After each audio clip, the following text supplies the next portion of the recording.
piri ma yamana saudori andana pamban ge wayel siri tarang nong hong koi bangambani pada pamban sinani tak piri ma matam da sama pangan kalaba yamadi tarang nong hong koi ba chatkini na chatkini na sar pari khomdo leidi Pantaugi yathangak pangamdabana na sari ona thoina khangjabani adu ngasidi pale nungsibi ma imana takbi bada mioi bagi pokom sung siba ya horakpom khangba imani nimita ya horakpom si imana khangi hairabani imana sa ya wabse ko anmiro pale nungsibi aidana mapari khumdona lemre imana cheni kolu khurmak kapi matamna masagi awabsi ubada lemrin sidebi masi chinnadi haidore nimita ya horakpom khangi haidore 그리고 뽑고 시빌람 미주 강이 하이도 그래도가 떠릉농 공하이비시 머리시 까라이디 허르 꼬게 되고노 하빌레메 마시 와컨지 와컨 망아 따라 간들이 와컨기 뿌카이시 앙악보기 마성네 해 소자 마시부 땡바노 정라인도 라이 빠고바 라릭드는 부야나 숨도 하이니 그래 하나 미웨버길레 푸디 푸르기 판바니 뿡닝 와컨 기비기 허럭 펌니 하리바 렘푸세 고고세 레미넨 시데 이마나 와컨지 마탕 칸다라 고도다 바리 콘다 능 까림도 와르노 나야므는 섭키비르가 마나바 이마나 삐르니 이마 소이는 방가더라 소이는 방언이 이만 하시득 다운에 빠리 컴다 너닝 토모 위 세피야 버사레 비약간 비셀로로 왕렌 마tam pantalagano naya mari mangarak taruk suram magni bunga nang wanglen pantalagano ning thomogi matik mayadi imana loin sunu pirgadabani yango 땡만 마이마yon 창로버 판만제 나야므는 꼬이버 따릉 농 홍거 쌈마나버니 아니 호직디네 능 살람다기 마탐실네 이마나 로이나 하이라니 너는 사레 피 세펠로르바 아칸미 피 뻔멍 세펠로르 마통다 너는 판도나 빠르 살람다이데네 이마부 통리자로 이마나 노는 시대야 나데야 피르 아두 마탕네 판도나 빠르 쿠르모 판도나 빠르네 까나나 딸락고노 항그리 이마나 딸락고니 하게되버니 너는 아와부 그동 티르 마탐네 이마부닝 싱우능 쩌쩌로 아니 야탕 피르꾸니 마탐네 레미는 시대 이마 시나 마사기 아와부 간비르 통네리 콘진 툭탑스 농아이더라 빨렘네 사 쩌쩌레기 해나마나 이마부 쿠름 저러마가 곤진 툭터버지 랑교 소라네 빠라빠라 짱질렀거니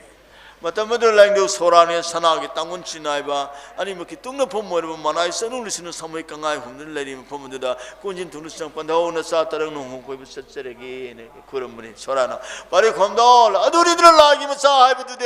나야 아무리 따르르고 수르문이 해부 바래야 나야 맞다루루 수스노 망아럭 수고 그랬어노 하는 서키브는 고는 퉁어봐 고는 서키브는 하는 퉁어봐 수야이드나 능 까림도 와로는 능 셋서로 마이빡 아이들이 혼내를 강감다 벌레 있다보니 야탕 삐르기 반타우 막박이 야탕도 팡보다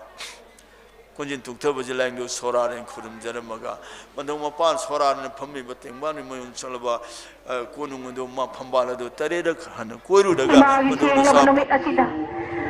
Inagit na binga nga pari puri isel korom sindog pagaloy na ipaipo lagi asyeng ulit yung tanda na pamamadi ipoy na inamdam sa singgit sada na bab ay koy mo asyeng nga pari la imama na kubina iripak sa singit sa hong na ba kunjaw chow na ba wang kayo ni tempo krima pa na mahong siya irat po chato mayra may siyang nog jabagi kangadi asyeng mamaya lak jabagi tharom asida mafam sondalay biriba imay bel kway punamak na imagi asyeng mamaya may siyang purak pasida kasi tang matay diling tukpiyo hay na lauk jari basing imay kay daginong sari imoy nulay rendi imana sakum da buyata dunalay raga imagi koloy milendi ako nulay rendi ay nagumakawi imamagi mayondi karapang nabu yatay do kaibang taway bay koy na chahong na ba misi minalay ka na ba apalay ka na ba laykat tambada makapang nabu tamzay imoy nulay rembi imana sintu da bo yata do na layraga imagi koloy milendi ahom nulay rembi kawi do imamagi mayondi awang pang nabu yatay do imoy nulay ni imana punggalay rudabu yatago na layraga imagi koloy milendi aray nulay rendi hay na hukaw ito imamagi mayondi ng tsupang na yatay do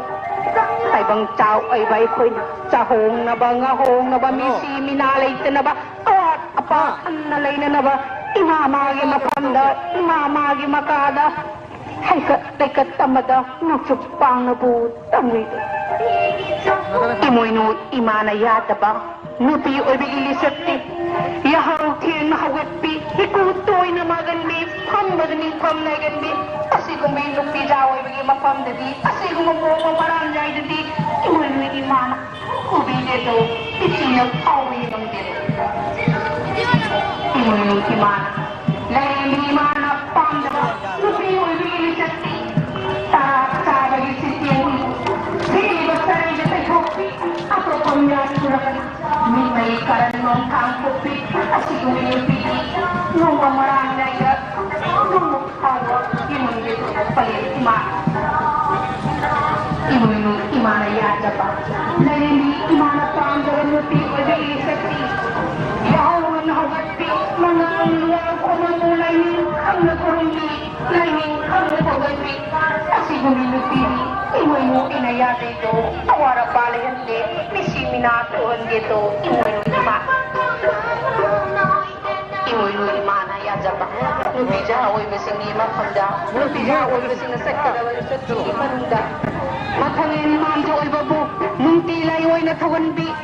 mathangin manja makada silo makapong jabi ngang korak payawana koti kwerin ngong tungkoy bi asigo manupidi imoinu imana ya zaido imoinu imana lan kubiramido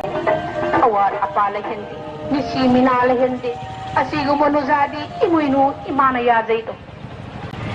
imama hakti nahanon koraw nong dol taret maliam layron taret hawida amam laysya naratpi singu sidabagi oy tang bahaksang dagi sakayap tunalangon kibi imanido imamadi taibang haksang da koyo da pamalang bidula hawai yutuk di pairibi mong bayum len melam da pungalay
palda imuinu ahong bi magi kuwamya jaduna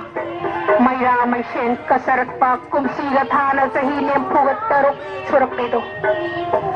kumsi kumzagi oy na imuinu festival committee li o kilopetius wang kining tempo krima pana irat jaba waking thagi taragani thoini panba January thagi tang ahom le papu banumit asida imamu irat thongi jabagi maya may shelong jaba kanga dagi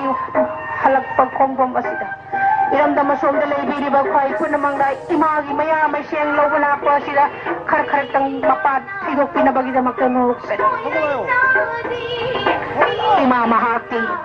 nahanong korong nong don tarit maliyam layon tarit ngolda amam lesha narekti singu sida bagi ol tang bahaksang dagi sakay doon lawon kibi imamadi taibang haksang ga koylo ga pambalang biduna tawagi chukli palibi mong yung bidin budalay na gana pungalay na budalay na gana taibang ni marang sakin hawdaran ko birambi iman patang udang ba litam mo tungin na paray na natin sen kay po kay tanata watching itaragani ko ni panda imagi siya nga ba namit asida inakit sa nabi nga nga pari puri isen kolam senggo pagaloy na ipulay aseng balit lang butong dyan na pag ipuloy lamdam singa sige sa danaw ga oy di ba ikoy mo aseng marik maya kaya katsa doon na imanaw ko'y bukubi na ba iripak sa asing sa hong na ba kung gaway chow na ba huwag kayo nin tempo kimapa na mahong sagom irat po sa ataw sa bagi kanga nagi maya may sen purap na lak sa di ba ikoy po na magtiwakan lambi na kasi tang kailok pinaba maya maseng asigo maya huwag pinabagi damat sen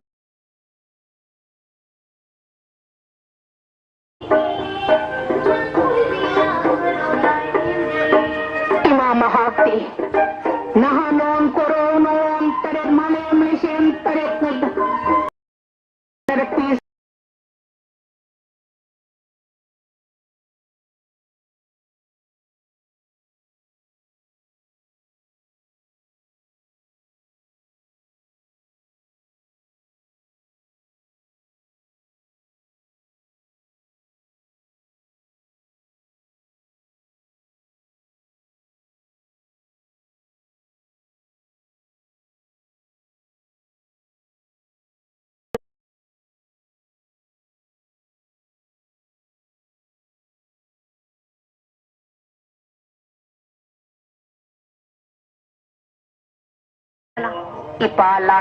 ipulay aseng wali kun tanda na pamamati ipoy rairamdam si saranaw da oy biribay koy aseng paray lak imama nagkubi na ba masung iripak siya si sahong na ba kung jaway siya na ba huwag kayo ng tempo kima pa na irat tauram tog sa wagi mayrar bay siyang puzarak ba ay koy po na mga tong ni jersey imoy nilay rembi iman sa kung nabuyata doon na layraga imamagi koloy milendi ako mulay rembi ikaw ito imamagi mayondi makapangayata ito taibang caway bay koy na tahong na ba mitsi minalay ka na ba napalay ka na ba hay katam na ba daw makapangadukat ka nito imoy nulay rembi imana simpunong dayata doon na layraga imagi koloy milendi ako nulay rembi ikaw ito imamagi mayondi awang pangayata ito imoy nulay rembi imana kung galayo ito buyata doon na layraga imamagi koloy milendi aray nulay rembi ay nawamingaw ito imamagi mayondi nagtsupang nabuyata ito taibang tsakoy ba ikoy misi minatok ka na ba awat Ranbir Ahumbu Chief Guest of Honor amasung President gi pham langda lengsin binaba sinja langjari basingi maikai digi nolokna ningsingjari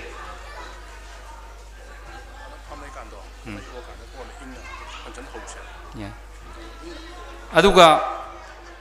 marakta karigumba wafam khara thamjage aikhoi hujik ngahaki matungda khoigi pokhri maigi leitengsing asi thalagani maram aduna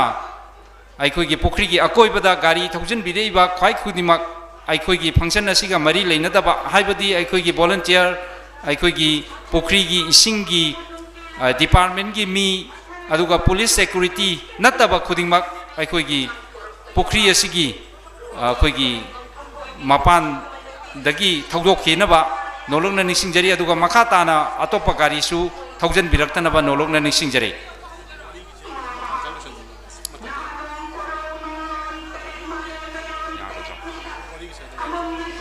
kamai loisen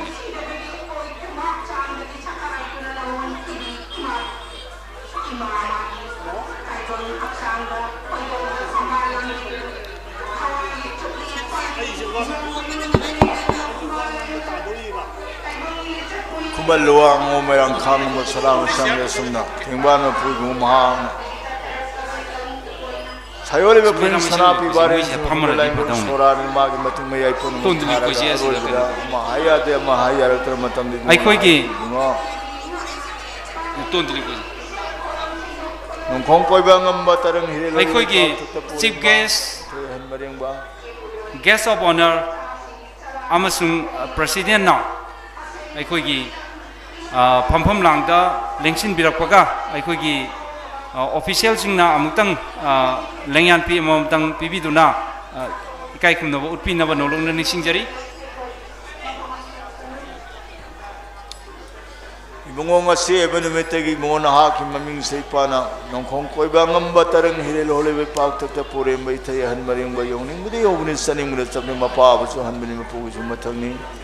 leipak mai ba khurai tang maning thong mai ba sirai tang mane te san biro na han phomja han biro na nai sora re lan ki punong nga pi ma se benumetegi tai bang mung khuni mok tan nang na yong gi ning thawai biro te tai bang mung khuni mok tan nang gi phamba lai gi de bani pukai langi pun mungkin nangi naran maktani nanau gi sungi phambal matani nangi phamban masung langam daba mayam sin nangi oiraga ngasi dagi nangi yai phabo oiro haidana yathang bibigi ngasi benumit gi mo nangi koloi munglin si sorare lena yamna nuksina sana mahi hair koloi mingon thon tholage na maming thon biramaga nasina rawani yet ko ga sunu nunga yai pana palhoro ani yathang bibiki winning bada oiro oning onjaro ina yathang bibiki aduna Siguma payung sana pibare na sana may miton pangatay bang imong kunimti yung bining tawad na wata padaba langi mapuwid na loksingi pangan mapuwid na nga sidil lay kibugum na nga sidlam na masidil lay ribani puga tarurong suba imo yung ima pantoy bigi tawan jaba sida nanay na hage daba na hayog da hayroy daba na mangoy na kiba imagi matik mayay dadi hiyan ba nina po na magse yan bini ba kuhay tara na nga puri imagi mang padaraba mga nimikiritilaan ko yun na tabiraga nga homer Nahong sahong mo pun sibanung sama nung ayay papina minawag na nani tagun jab tara na ngakpigani sige makhala ko da anjali sibadaw potaro sila ning taw sanajing maton ka do na nang dolom jaw sin na ipuro gi yatang usoi be yadi hay na koro ngan ke mapuy tagun tawre nong dolay di ngam le potha sun sangri usi yawa ki bi sunong ne chun ko re matam khong ila ka nei puro do son gre sa gi sangi mar sun nawi sanau tiro le puro do ning ma kon kon changre dai mi gi mar su jago tagun tawre puro gi pun sunong ay pansa pokno yai presidum ne yai pare wang kai gi imoino gi lu sang ma sa imoino tagun tar ma sa ma pano ne yai pare ayola ran na ko ne ki ko pio mangoy no le pitong ay tam ko bala kan sa jeri ko ne jinate bonete san ban han ban dong jan hong yai ko yai ba tabir ba pare mo do pai tara ma ta ma sin na ai thoro mo tolom de hong yai hojek aikoi gi maira mai seng asi yausan bire aduna aikoi official singna aikoi gi angtang gas sing bo angtang mai opotam tam mateng pangpina ba nolongna ni singjari aikoi gi gas sing bo mai opota angtang mateng pangbiyo halo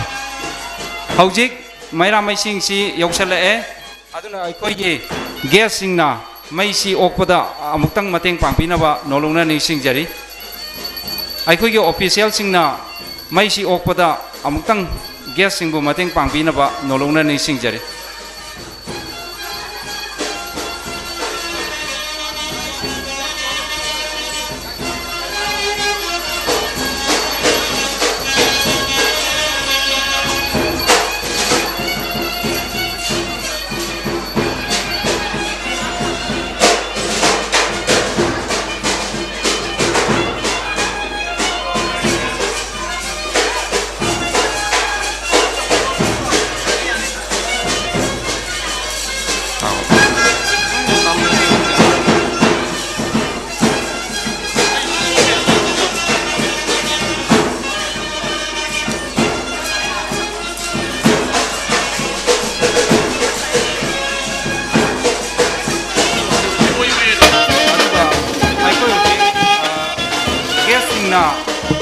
mai opaki kaino si hekloi baga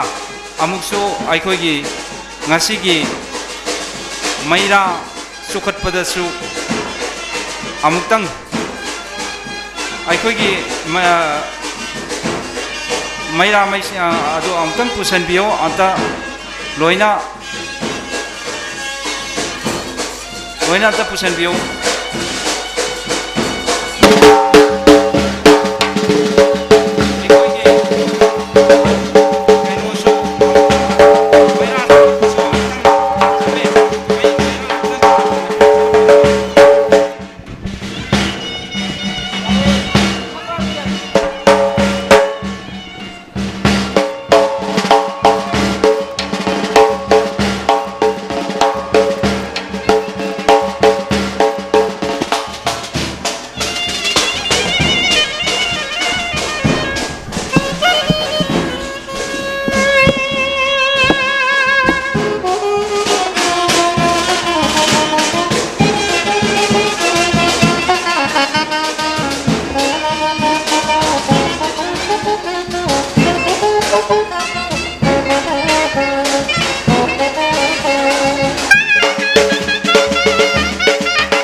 Petros atopam ranbe haibi kai khunna chal ba hum masina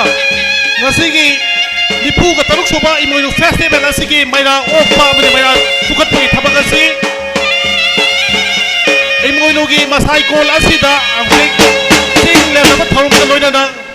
haujik pangthok piri masina ngasigi asigum laba thorum sing asida lengbi rakli ba khwai khudimak imoinu festival committee gi maike digi takat jaba phongdok chari aduna akoi volunteer sing na su akoi maira maiseng sukhatpa amani opoi tharum asida khara khara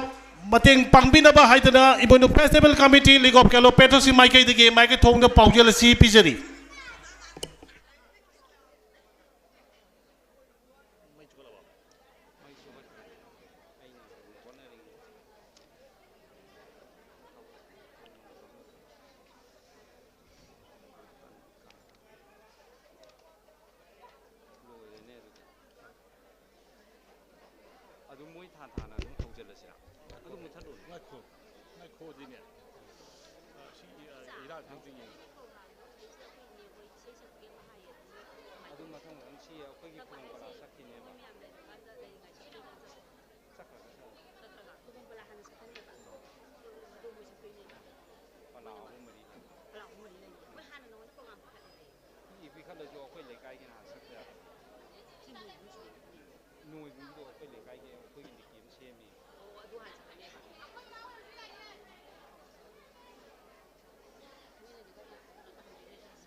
official singna asigi guest singi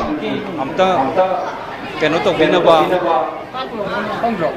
honor among to binaba nolumna ni singjari amutang han ni singjage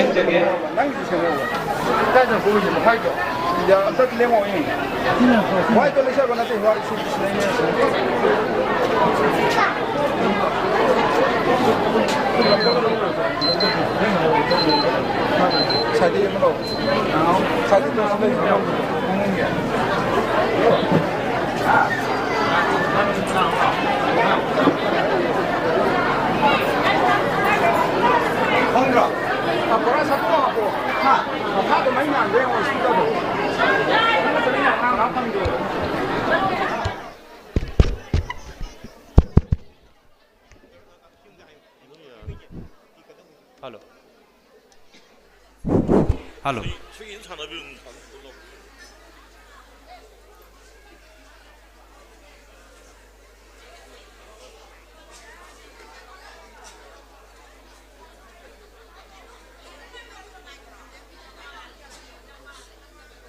Mathangda aikoigi ima ibe mada katpa aikoigi hairu khudon tampinaba nolongna ni singjari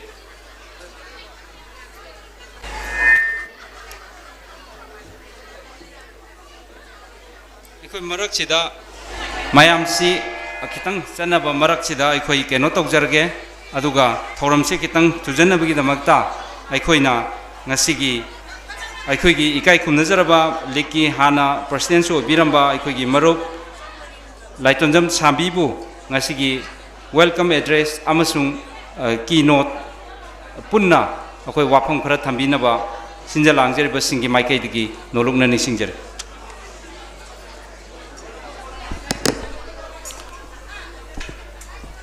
ngasi yai paraba wa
Hello, hello. Hello. Hello. Hello. Ngasi yai faraba waksingi taragani thuini panba laipak pokpan demit imunu festival committee League of Gallop Patriots na sinjaba nipu taruk suba imunu festival in kumza lisingani kun humdoy asida tharoma sigi tamakta mapung phan bigani haiduna achinba kya kaithok piduna lengbirakpa ladam sigi kai khumnajariba bingoina panjarbada Siri Thoksom Saitaberta Honorable Speaker Manipur Legislative Assembly Anisubada Hairiba Tharumasigi President Gi Phamham Langda Lingsin Bidun Naba Haidana Hajarubada Achinbakya Kaitok Piba Agi Yamba Siri Atokpam Ranbir Singh President League of Gallop Patriots Aduga Ahum Subada Ikai Khumnachariba Mingoina Panjarabada Siri Thangjam Arun Kumar Honorable MLA Wangkai Assembly Constituency Aduga Ngasigi Thormasigi Damakta Special Oina Kuina Lakpina Hajuruba Ining Thau Laisema Sanajauba Honorable Member of Parliament Rajya Sabha India Hairbe Ining Thau Gasidi Ngasigi Thorum Singa Sida Achin Bakara Kogi Nasigi Moinu function Nasiga Maki Weba function ga Pangna Batagi Nasigi function Nasi Namlagadi Lakpikani di Hybidai Adubu Haidiba Inintau Asiga थाना अखोई इकाई खुमनिजरिबा मरी असिबु ngasi Imoinu festival committee league of कैलोपेटर्स ना तरामना ओक्चरी अदुगा हाइरिबा तरामना ओक्चबा सिगी इरोइनना अखोई लीग ऑफ कैलोपेटर्स इंग कुमजा लिंगा समापन मरीफूदा वांखई निंथेम पुखरी मपान असिदा यामना डिस्टिंग ओइबा मागी ऑब्जेक्टिव समगी मखादा काई खुमनिजरिबा लमदमजिगी लमयानबा तरेना निखत्तुना समाजसिगी लैबाकसिगी तोंगान तोंगानबा फिल क्यादा अखोई पंदम अमगी मखादा अचेतपा फिरेम अमगा लोइनना लिंखत्तुना लाक्सिखिबा अदुगुमलाबा वॉलंटरी ऑर्गेनाइजेशन अमनी अदुगा ngasiगी इमोइनु असिगी असिना ngasiगी असिगुमलाबा लीग ऑफ कैलोपेटर्स लिंखत्रिंगागी सही अनि ngangkhana हाइबदे इंग कुमजा लिसिंग अमगा चानिपान ताकपिगनि इंग कुमजा लिसिंग अमगा समापन कुमजा निपानगी वाक्सिंग तारागनि थोइनि पानबा थांजे नुमितगी हौंना अखोई निंथेम पुखरी मपान असिदा सही लिसांग सिना ngasiga थाना सही निपुतरुक चुपना इमोइनु लाइनबी बु इरातुना ngasi फावबा अखोई चथजुना लेप लेतना ngasi फावबा पांथोक्तुना लाई अदुंगै सोक लिसिमका चमापन हुबुजा निपान दगी हौरखिबा अदुंगलबा इमोइनुगी इना थौनी थौरम अदुददी ngasiगी साखलबा साइंटिफिक ओइरबा मतम अदुगदी खर खेनखी मरमदी मतमदु दाई खोइना मदुगी लमया लंबा हलमन क्या सिंगादुना लैबाकी सफुसिंग केगाम सिंग सारे हायरगा अखोगी पुखरी असिगी अकोइबदा ngасagi मैगी इरात अंगमा मतेंग क्या पानदना अदुमलबा इमोइनु फेस्टिवल दो हौरखी हाइबा मतमदुगी मियामदा हौदोखिबा अदुगुमलबा पिकलबा मैरी सिंग अदो ngasiदी मणिपुर की लोइजिंग लोया संदोखिदना ngasiगी इमोइनु नुमित हाइदना ngasiगी मणिपुर गवर्नमेंट अदुगा तोंगान तोंबा CSO सिंग ऑर्गेनाइजेशन सिंग क्लब सिंग यावरक्तना ngasiदी मियामना सखंगलबा अदुमलबा इमोइनु हाइबदो ngasiदी ओए मसिगिदमता लीग ऑफ कैलोपेटर्स इमोइनु फेस्टिवल कमिटी ना साउथोक्चबा फावी अदुना मणिपुर गवर्नमेंट हाइबा फेस्टिवल सिबु सखंग बिबोइना हाना रेस्ट्रिक्टेड हॉलिडे ओइरमदगी स्टेट फंक्शन स्टेट हॉलिडे फावबो ओबिरक्तना लमदमसिगी अखोगी गवर्नर की थाकता तोंगान तोंगबा अखोगी डिग्निटरी सिंग अखोगी मिनिस्टर सिंग यावना अखोगी याइफमंगोल पिबिरक्पा अदुदा नतना कबुई फुरुप की इचिनाउ सिंगी मरक्तगिसु याइफमंगोल पिबिरक्पा CSO की मरक्तगिसु पिबिरक्पा मसिगिदमता इमोइनु फेस्टिवल कमिटी ना साउथोक्चबा फाउजे अदुगा हाइरबा लाइरेंबी असिगी मतंगदा खजिक्तंग अखोइना पल्लबदा अखोगी मागी मतिक मगुन सिंग असि समाइना लाइरेंबी असिगी सैथाबदा समाइन सैथाबिरे इनगी खुचिंग ओइरिबी पेगी सहुम ओइरिबी हिपोकपी याइपोकपी हिलेमा याइलेमा हिकुबी याइकुबी हाइबा वाइ परिंग सिदा इमोइनु लाइरेंबी असिगी मतिक मगुन से अखोइना खंबा ngami मदुदी इमोइनु लाइरेंबी असि ताइमंग पानु सेंबिबा hi yai piba ngamba mibu kubiba ngamba hinganba ngamba magi philosophy imoinugi magi ndungi wanto khangna aikoina ira jarba ni jarba oirgadi taibang mioi pok amoina mapun sida awaba adugi maithi baibado nangoi haibse akhang haising adugi pandit sing adu oja sing na haibiramba wafamni baramasina asigumlaba लंगी लाइरेंबी ओइरिबा अदुगा युम्बा लोनगी लाइरेंबी ओइरिबा अदुगा थौनागी लाइरेंबी ओइरिबा असिकुमलबा लाइरेंबी सिंग असे League of Galo Patriots ki alaman singna aikoina masigi festival amoina masigi laimi sekre singkhatuna sitharurba akoigi maitei society ki sitharurba chungurba laimi ina lon singse yokat ka dabani haidana aikoigi haudok piraba masimak aikoi ngasigi League of Galo Patriots ki pubiriba aikoigi ngasigi isinau oiba aikoina matugi tamta sauthok chaba phauje aduna Haiba imoino laimbi asina pirambagi aikoigi pothok oina aikoina League of Galo Patriots na imoino pukai langai haidana aikoigi apikpa senkhai khaina raga aikoigi lamdam sida laiminariba sing asi amaga amagi mateng pangnaduna awaba sing asi kokna bidamta imoino pukai langai haidana mioi samaga kun gumba hujik aikoi apik senkai khajlaga achouba senpun nama sagat pangamjare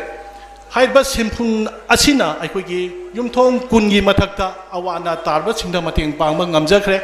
aduga kanalba kanalgumbi aikoigi sakhot thorangi lambia business ki lamda akoi karbar tongning masinga dugi damakta mateng pangnem damta aikoigi committee asina resort tongdana mateng pangnem damda sem sajare aduga kanalba kanalgumbi akoigi member oiba singa sina awaba tar ka matamda mateng pangnan na bidam su akoi ji achet pe pe amaga loina na mateng pangnan bidam ta koi ware logduna leijare masini aibuinu pukai langi haudo puki aduga ani su bada ikoina pithibida akoin akang ain sin haibi bida pithibida britain da natana akoigi manipur da ihan hanboina aphabi mama ingkum da lising aniga anida aphabi mama khanjaduna apabi mama amag oibagi gun karamna macha masu semakpa karma thaudang lorpa haiba imoinugi wakhalona dugi matungina apabi mama haidana manipur da ihan han boina pangtokna League of Galo Patriots amadi sedu haiba organization ani si khupsan naraga apabi mama gi award singba koi lauthok sakre hojiksu machugi apabi mama gi award singa do amukpi namidam tai khoi ngasi gi League of Galo Patriots gi koi sian song niba koi gi Chintaroi akoi meyam ama khanaraga makha tana pangthokna nabasu sian sajari mathangda aikoigi freedom fighter oina khangna khiba lamyan sabi gi matangda aikoina imoinugi mari leidana imoinugi mari leidana aikoina aikoigi abok sabi haina freedom fighter oina khangnaraba aba abok sabi asida apabi mama athoibi mama lamyan bi lansing thobi haiba mithon pi duna aikoina League of Galo Patriots na abok sabibu aikoigi nupi laktagi lusing bini na haina khanjaraga aikoina magi statue lingkatana sai khuningi nupi lana lakpa 12 December sida aikoi kai khumna jaba uchaba ngamjare aduna aikoina asigumlaba lairimi asigi mapandiki aikoina pangthok chakbasi aikoi imoinu gi dabakta aikoi semia kya pangthok chakre aduga imoinu amasung manipuri khunai koba aikoigi lairik amaka scholar singna punchal laga semba dugma lairik aduga kanagumbi aikoigi imoinu gi matangda thesis iningba research toningba moina sinabi aba stage da leiba adumba imoinu amadi manipuri khunai koba Like Pongjadana, I hide like copy say Manipur University da Atotopa, Akangai Singi, Kutta Yodana, Nasi Atumba, Imunupukai Langai, Sentang Makada, I could assume to Pantok Chakre, Aduga Koi, Imunuga Mari Ledana, I could drawing competition, essay competition, seminar, Aji vegetable exhibition, Adimela, I'm the Tongan, I could cultural ga mari le ba thorum kya koi pangthok sakre ngasi maksu manpur government na imoinu peace mela haina pangthok pa se ngasi gi tamta su League of Galo Patriots na hainingai letna thakachari manamdi asigumba lairembi imagi magi philosophy magi sanalon kanglon sing ase thadok pa yada ba amani khangbiraga manipur government na su chouba khongthang amaga loina na tobirakpa masigi tamta su imoinu festival committee na thakachaba phungdokchari aduga iroina na akoina imoinugi magi nungi wan thok wanglon sidi yamna wangi yamna sangi maramasina akhang haina takpiram badadi इमोनुगी अखोगी लालकपी खागेबगी हक्तकी लालकपा खागेबगी मचान लालकपा खुमनदगी मथंग मथंग अखोगी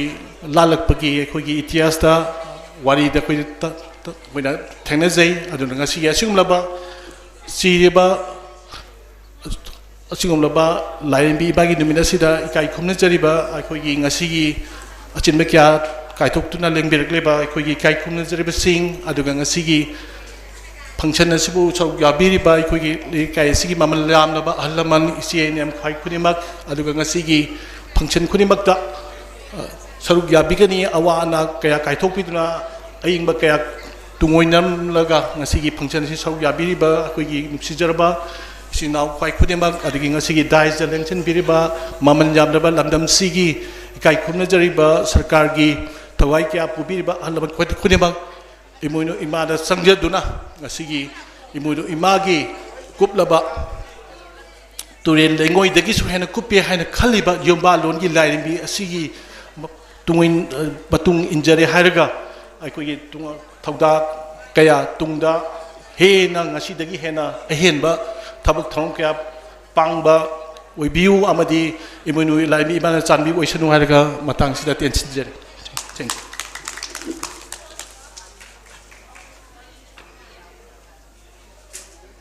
अखोगी थौरमसी लाइगी ओइबा थौरमदा मतेक अमतंग हापचनजबनिना खितंग थौरमसी पांथोकपदा अखोइना खितंग मयेक सेंगदबा मानबा अखोगी खितंग नुआइतबा आबदि मयाम लाकपगी अखोगी चटलिबा मयाम अदगी थुंगबगी ngahatang thomjalakpaduda नुआइतबा फाउबिरमगनी अदु अखोई थौरमसी tension जनबा होनजगे अखोई मथंगदा अखोगी ngasi इकाई खुमनजबगी फमम लांगद लेंसिन बिरिबा guest of honour की फमम लांगद लेंसिन बिरिबा अखोई इकाई खुमनजरबा वांखै केंद्र की एमएलए सु बिरिबा मिंग ओइना पंजरबदा श्री थांजम अरुण कुमार बु टेंतकपा पुंगनिंगी वारोल खरा थंबिनबा नोलुंगना निसिंगजरे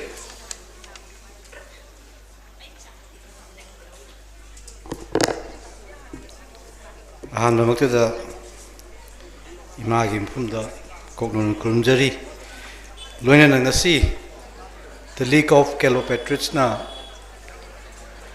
mapung oiba thodang lobiduna pangthokliba nifu tarulak suba imoinu festival haiba thorumasigi chief guest on election biriba thoidoin dongni kai khumjariba mingoina panjarabada Sri Thokchom Chaitrapat Singh Honorable Speaker, Manipur Legislative Assembly, Kaikunubucheri, Madi Ngasigi, function Nasibu preside to Biriba, Laibiriba, the League of Calopatriots, President Unesato Pubiriba, Sri Atokpam Ranabir Singh, President LCP, Kaikunubucheri, Loinana, Masagi Chinbana.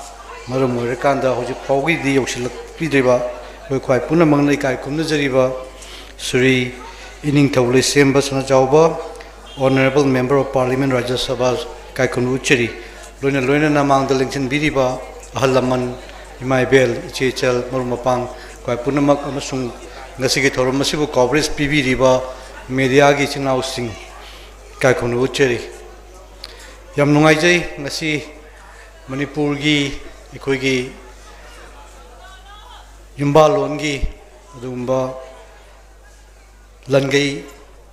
Imangi थोरमदा अखोइसु याव फंगजबसी यम लाइब फबनी ngasiदी मणिपुर की मफम अयामबदा इमोइनु इना थौनिबगी थोरमसे यामना याम पांगथोकनरे मसीगी अचौबा contribution से आइना सुम यंगजबदा the league of कैलोपेट्रियोट्स ना मसीगी लमयान बाहायगद्रा मधु ओइब्राइन खली मसी club सिना सांगब मतम सिदा लौरीबा थौदांगसी इमागी थोरमसे पांगथोकनब होनबदा दुकी मतिक थागतचनिंगे दुकी मतिक फै अर सुगुम्बा अखोइगी लेजरमबा चन्ना लोनचत मैमसी अखोइ फजना योखतपा हाबसे अखोइ खुदिमकी दायित्वनी अदुना लीग ऑफ कैलोपेट्रियोट्स ना मसीगा मरै लेना तोंगान तोंगानबा फंक्शन मयाम अमा तौदुना तोंगान तोंगानबा प्रोग्राम पेंडिंग कंपटीशन अदुगी मथक्ता अखोइगी संगनायरबा मियोइसिंगदा अवार्ड पीदना कोतना तौबा अदुगा तोंगान तोंगानबा ꯑꯩꯈꯣꯏꯒꯤ ꯃꯔꯤ ꯂꯩꯅꯕ ꯊꯧꯗꯥꯡ ꯃꯌꯥꯝ ꯑꯃ ꯇꯧꯕꯤꯕꯁꯤ ꯌꯥꯝ ꯅꯨꯡꯉꯥꯏꯖꯩ ꯑꯗꯨꯅ ꯑꯩꯈꯣꯏꯒꯤ ꯊꯝꯖꯔꯝꯕ ꯑꯩꯈꯣꯏꯒꯤ ꯂꯩꯖꯔꯝꯃꯤꯕ ꯆꯠꯅ ꯄꯊꯥꯞꯁꯤꯡ ꯑꯁꯤ ꯏꯃꯥꯅ ꯇꯥꯛꯄꯤꯔꯝꯕ ꯏꯃꯥꯒꯤ ꯑꯁꯤꯒꯨꯝꯕ ꯆꯠꯅꯔꯣꯟꯁꯨ ꯃꯌꯥꯝ ꯑꯁꯤ ꯑꯩꯈꯣꯏ ꯈꯨꯗꯤꯡꯃꯛꯅ ꯈꯪꯕ ꯗꯔꯀꯥꯔ ꯂꯩ ꯃꯁꯤ ꯀꯔꯤꯒꯤꯅꯣ ꯍꯥꯏꯔꯒ ꯇꯨꯡꯗ ꯍꯧꯔꯛꯀꯗꯧꯔꯤꯕ ꯑꯩꯈꯣꯏꯒꯤ ꯇꯨꯡꯒꯤ ꯖꯦꯅꯦꯔꯦꯁꯟꯒꯤꯗꯃꯛꯇ ꯃꯁꯤ ꯌꯥꯝ ꯇꯉꯥꯏ ꯐꯗꯦ ꯑꯗꯨꯅ ꯂꯤꯒ ꯑꯣꯐ ꯀꯦꯂꯣꯄꯦꯇ꯭ꯔꯁꯅ ꯍꯟꯗꯛꯁꯤꯗ ꯁꯤꯟꯕꯤꯔꯤꯕ ꯁꯤꯒꯤ ꯊꯧꯔꯝꯁꯤ ꯌꯥꯝ ꯐꯖꯅ ꯁꯤꯟꯕꯤꯕ ꯁꯥꯡꯂꯕ ꯆꯍꯤ 93ꯁꯤ ꯀꯠꯊꯣꯛꯇꯅ ꯏꯃꯥꯗ ꯊꯧꯅꯤꯖꯗꯅ ꯂꯥꯛꯏꯕꯁꯤ ꯌꯥꯝ ꯐꯕꯅꯤ ꯑꯩꯈꯣꯏ ꯈꯨꯗꯤꯡꯃꯛꯀꯤ ꯑꯐꯕ ꯂꯣꯏꯅ ꯑꯣꯏꯒꯗꯧꯔꯤꯕꯅꯤ ꯏꯃꯥꯒꯤ ꯃꯐꯝꯗ ꯊꯧꯅꯤꯖꯕ ꯏꯃꯥꯕꯨ ꯈꯨꯔꯨꯝꯖꯕ ꯍꯥꯏꯕꯁꯤꯅ ꯈ꯭ꯋꯥꯏꯗꯒꯤ ꯐꯕ ꯑꯗꯨꯒꯨꯝꯕꯅꯤ ꯑꯗꯨꯅ ꯉꯁꯤ ꯑꯩ ꯊꯣꯏꯗꯣꯛ ꯍꯦꯟꯗꯣꯛꯅ ꯌꯥꯝ ꯁꯥꯡꯅ ꯂꯧꯖꯔꯔꯣꯏ ꯃꯇꯝꯁꯤ ꯑꯇꯣꯞꯄ ꯖꯒꯥꯗꯁꯨ ꯏꯃꯣꯏꯅꯨꯒꯤ ꯊꯧꯔꯝ ꯃꯌꯥꯝ ꯑꯃ ꯄꯥꯡꯊꯣꯛꯏ ꯃꯗꯨꯗꯁꯨ ꯑꯃꯨꯛ ꯌꯧꯅꯕ ꯆꯠꯆꯒꯦ ꯑꯗꯨꯅ ꯏꯃꯥꯅ ꯑꯩꯈꯣꯏ ꯄꯨꯝꯅꯃꯛꯄꯨ ꯊꯧꯖꯥꯟꯕꯤꯕ ꯑꯣꯏꯔꯒ ꯑꯩꯈꯣꯏ ꯄꯨꯝꯅꯃꯛ ꯌꯥꯝ ꯅꯨꯡꯉꯥꯏꯕ ꯑꯗꯨꯒꯨꯝꯕ ꯂꯩꯀꯥꯏ ꯑꯃ ꯌꯥꯝ ꯅꯨꯡꯉꯥꯏꯕ ꯂꯝꯗꯝ ꯑꯃ ꯌꯥꯝ ꯅꯨꯡꯉꯥꯏꯕ ꯃꯅꯤꯄꯨꯔ ꯑꯃ ꯑꯣꯏꯕ ꯄꯤꯅꯕꯤꯔꯁꯅꯨ ꯍꯥꯏꯔꯒ ꯆꯥꯎꯍꯣꯡ ꯉꯥꯍꯣꯡꯕꯗꯨ ꯑꯣꯏꯕꯤꯔꯁꯅꯨ ꯍꯥꯏꯖꯔꯒ ꯃꯌꯥꯝ ꯄꯨꯝꯅꯃꯛꯄꯨ ꯊꯥꯒꯠꯆꯔꯤ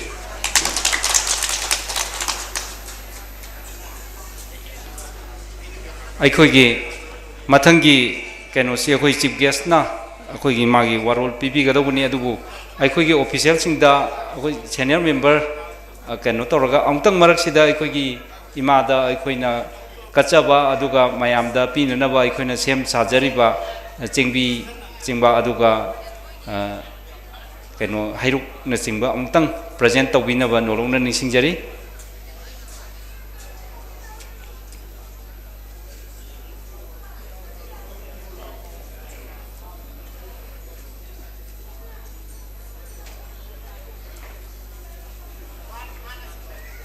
ꯑꯩꯈꯣꯏ ꯂꯦꯡꯁꯤꯟꯕꯤꯔꯤꯕꯁꯤ ꯑꯩꯈꯣꯏꯒꯤ ꯁꯦꯅꯤꯌꯔ ꯃꯦꯝꯕꯔ ꯑꯩꯈꯣꯏꯒꯤ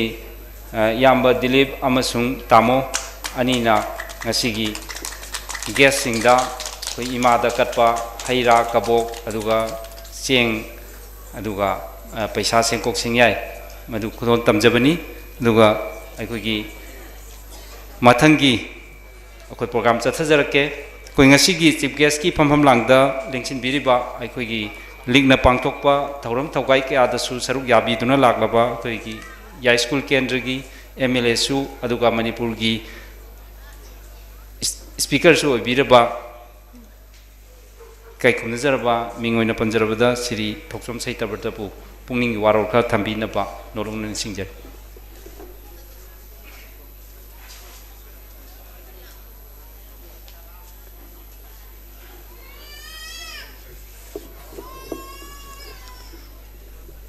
ꯄꯨꯝꯅꯃꯛꯄꯨ ꯑꯍꯥꯟꯕꯃꯛꯇꯗ ꯏꯀꯣꯛꯅꯅ ꯈꯨꯔꯨꯝꯖꯔꯤ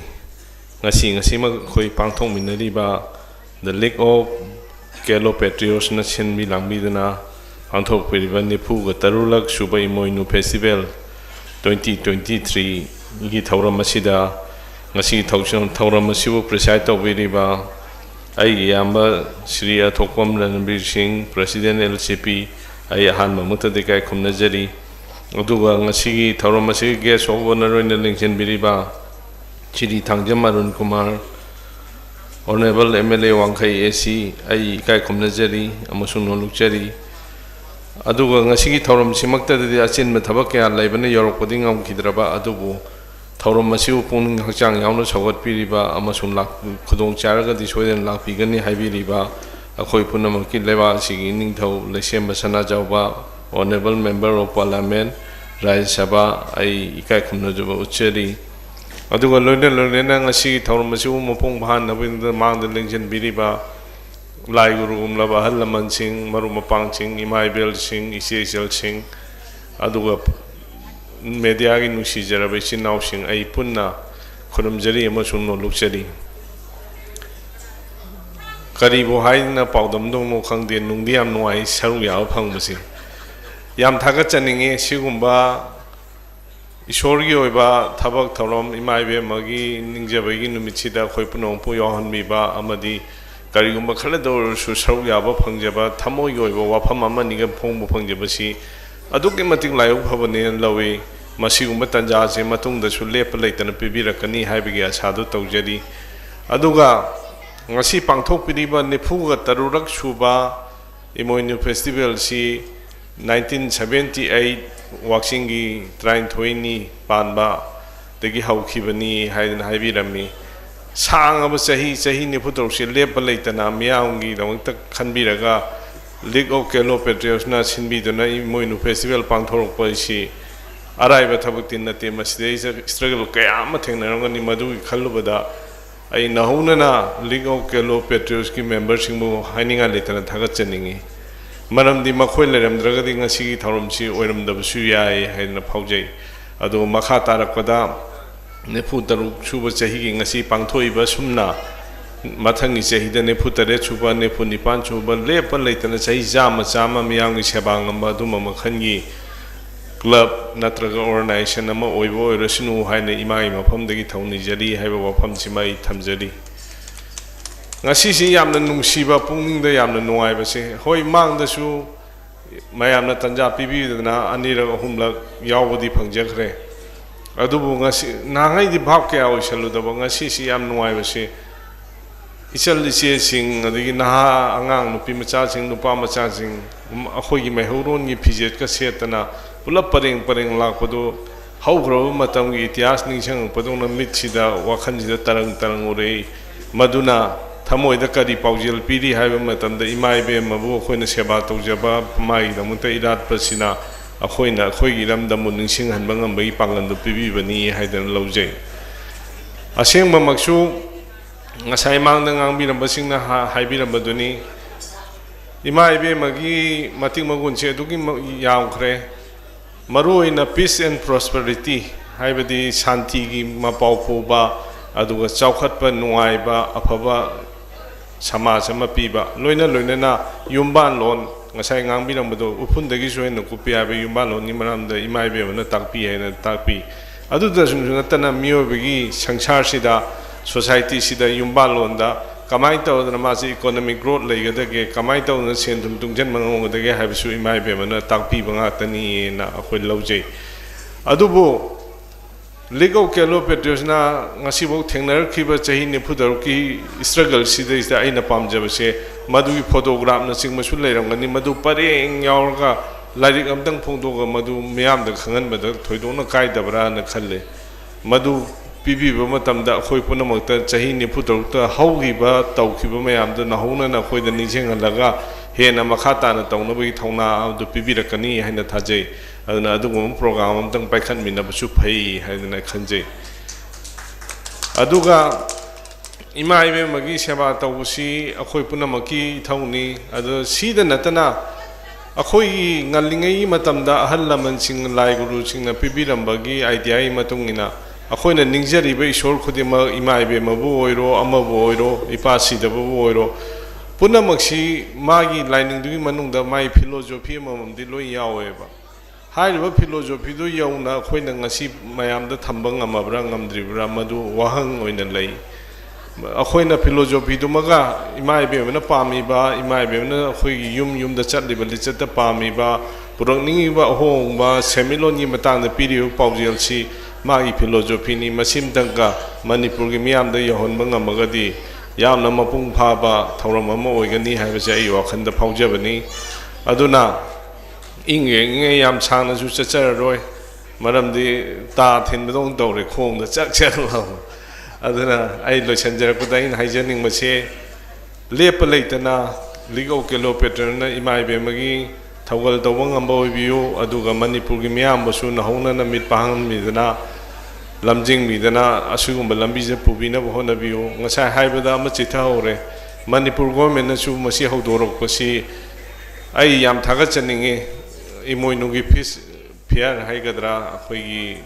nga gi mela ga tarok pasi imoinu numit ki oina masi gi damangta ai honorable chief minister amasung honorable minister fisheries Syria Hekam dingo ni gi damangta mayam afam de aho khoba amtan ni jege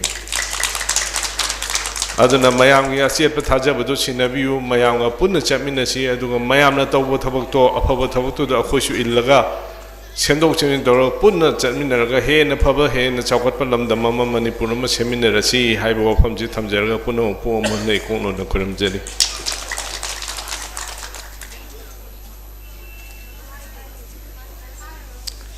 Thagatsari yamna akhoi khara tablap na ngangjaraga su yamna manungda hunjinna khoi artha leiba wafam kaya ama phongtok piramba nuga akhoi wangang loi gi loisalakpada likki percent su oibiriba ngasi gi phampham lang percent gi phampham lang da su lingchin biriba khoi yamba taran bir kai kunjaba yamba na khoi gi ngasi gi presidential speech pibi na ba nong singjar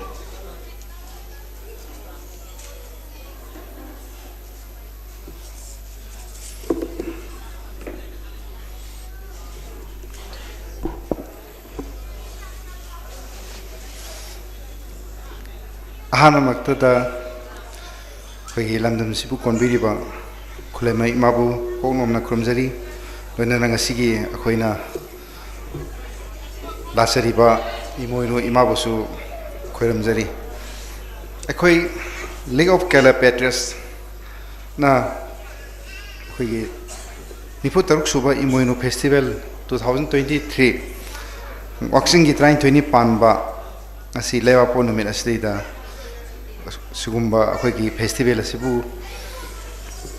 pangthok pada akhoi chief guest oibinaba hajarubada rauna yabirapa oinana mamangi thorom imoinu gi thorom sinasu character yabi khraba ikai khumnajarba mingoina pallabada Sri Thoksam Saitabat Singh Honorable Speaker Manipur Legislative Assembly bu kai khunabosari loinana akhoi sagi atopa asinba program amaki damakta satya dan sakraba Sri akhoi iningthau December sana jawba Honorable Member of Parliament Rajya Sabha na sugumba program se akhoi encourage to biramba loinana achauba commitment ama ga loinana akhoi da thajaba pibiba thogot lambai damakta suikai khono usari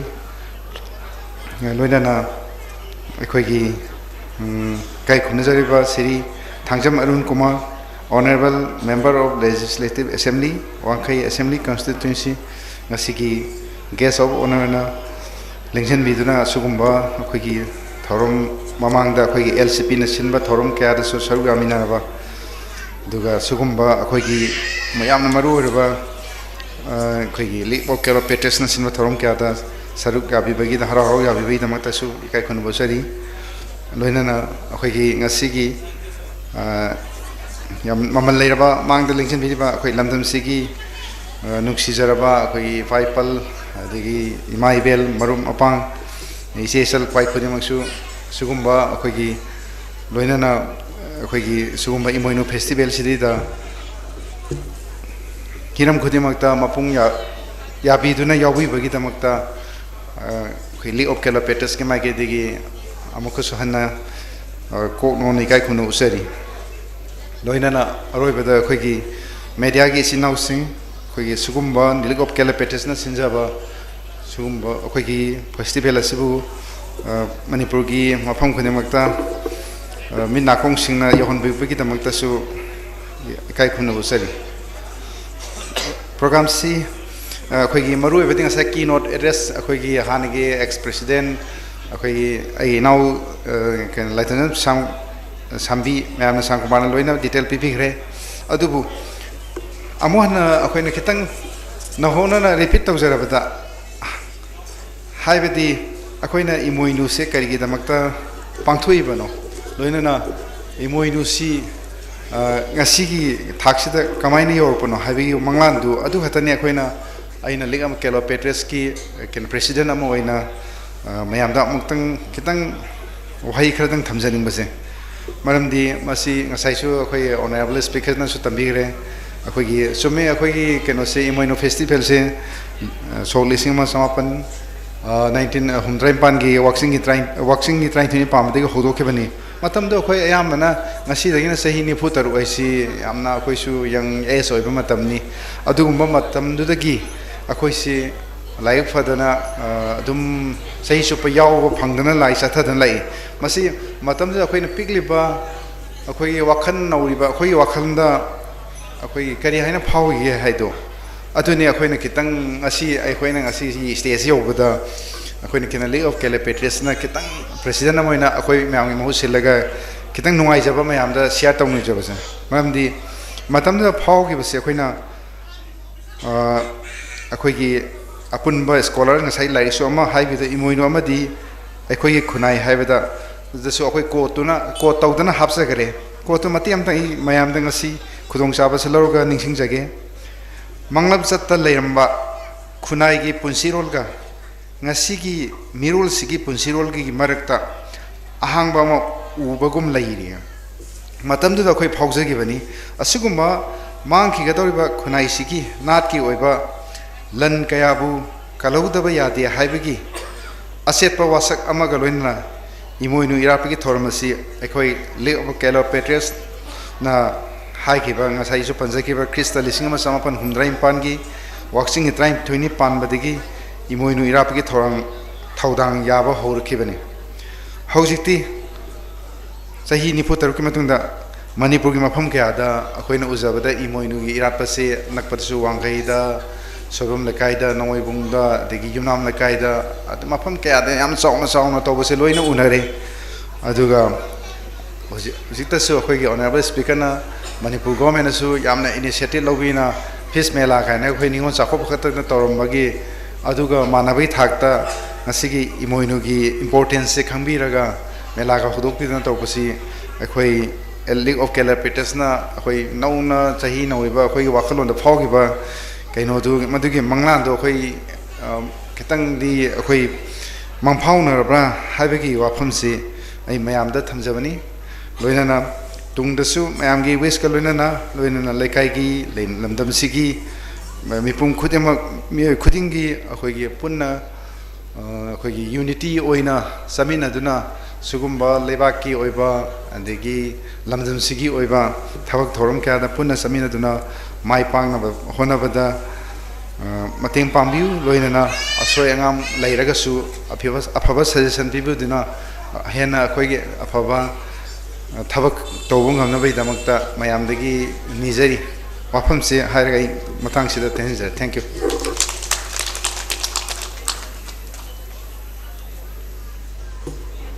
अखोगी ngasi तौरम सिगी लोइसलकपदा अखोगी नोमाइथेम रविकांता माकपु अखोई executive की member नि माकपु board of thanks पिबिरनबा नोलुकना कौसनजरे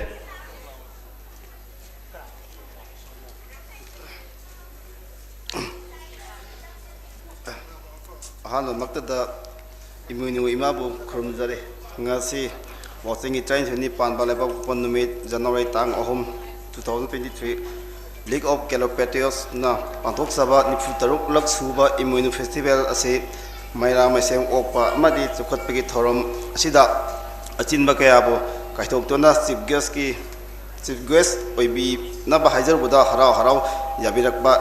kai khundra jaraba Ming oina Panjarabada Honorable Sri Thousand Satabata Speaker of Manipur Board Thakatsaba Fonduk Sari Mathangda Wagai Kendragi Honorable MLA Oibiriba Ming oina Panjarabada Thangzam Arun Board Thakatsari Loinana Pukiki Maning Amadi Awang Aniasi Imuinu Nangnaba Black Topping Tobinaba Masiki Damak Hajarubada Imuinu Nangnaba Tabirakpi damakta takasari Mathangda League President Obiriba Yama Ming oina Panjarabada Atopam Ranbi Busu Takatba Fondok Sari Mai Gilaiteng Kayasu Tawada Achoba Mateng Pangbiriba Electricity Department ki Thau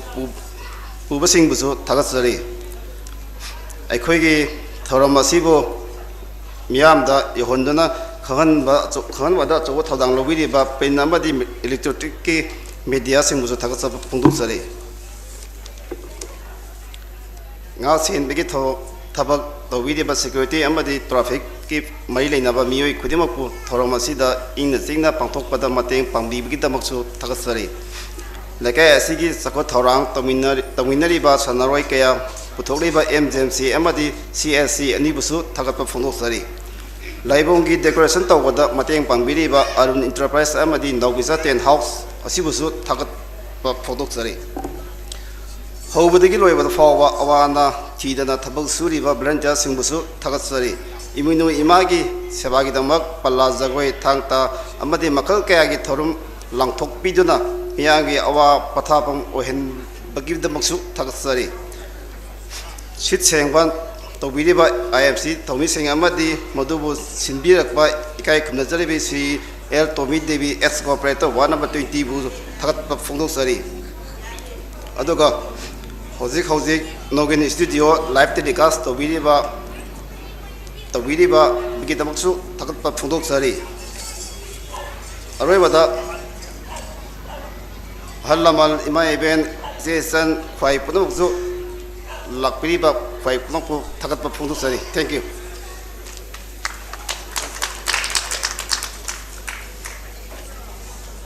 Karigumba aikoigi inauna pibada kana gumagi aikoigi thagat pada chitha jawa yauraga su madu akoina meobani kauganbani khalakanda ngakpi na banolung ningsingjari aduga president gi ayaba lawjaraga ngasi gi function si loisanjanaba ayaba lawjari aduga yamna nungaiba mana aikoi ngasi pangthokjariba thauram sigi mateng oinaba akoigi kai khumnaba chief guest ki famham langda lengsin biriba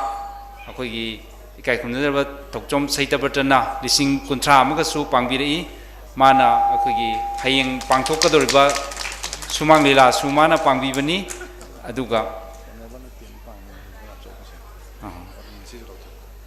aduga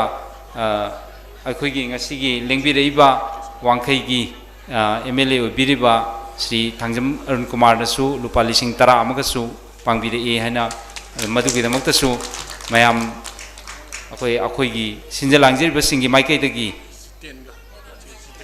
aduga jumi aikoi gi ngasigi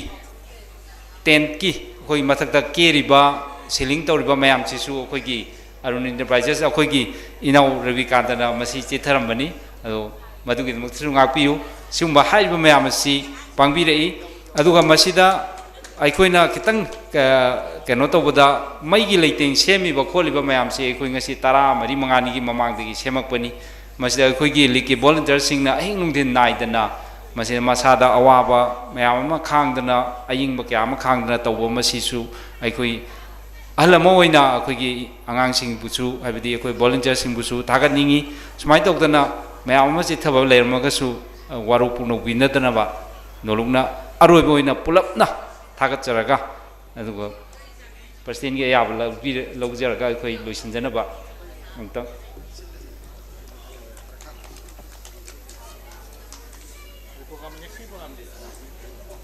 aikoigi ngasigi program paibiriba akoi Arun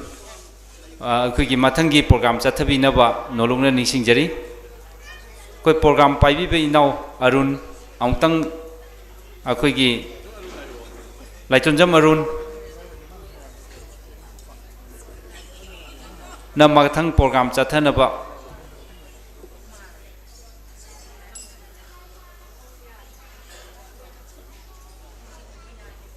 Imoinu Festival Committee ki program in charge paibiriba aigi now Laitonjam Arun aikoigi program si makha chathajanaba diksingjari aduga ngasigi Maira maiseng okpa amadi maira maseng sukatpagi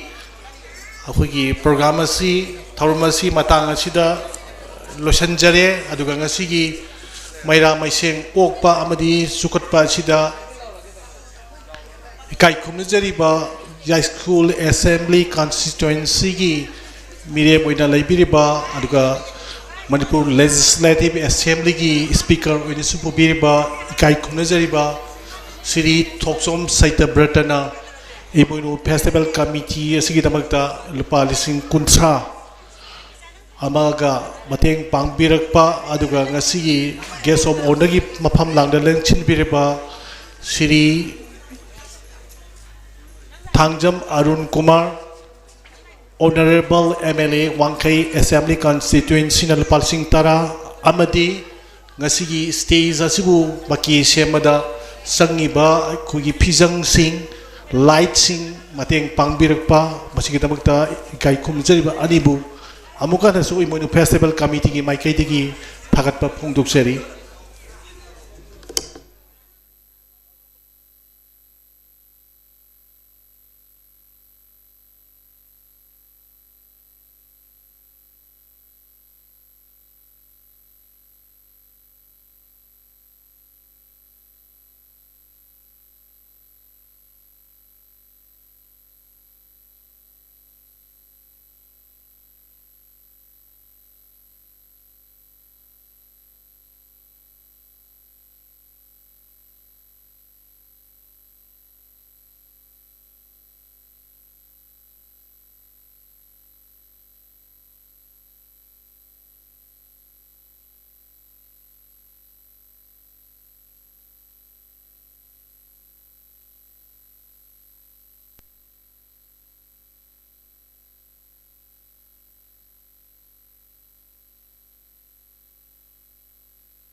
Hello.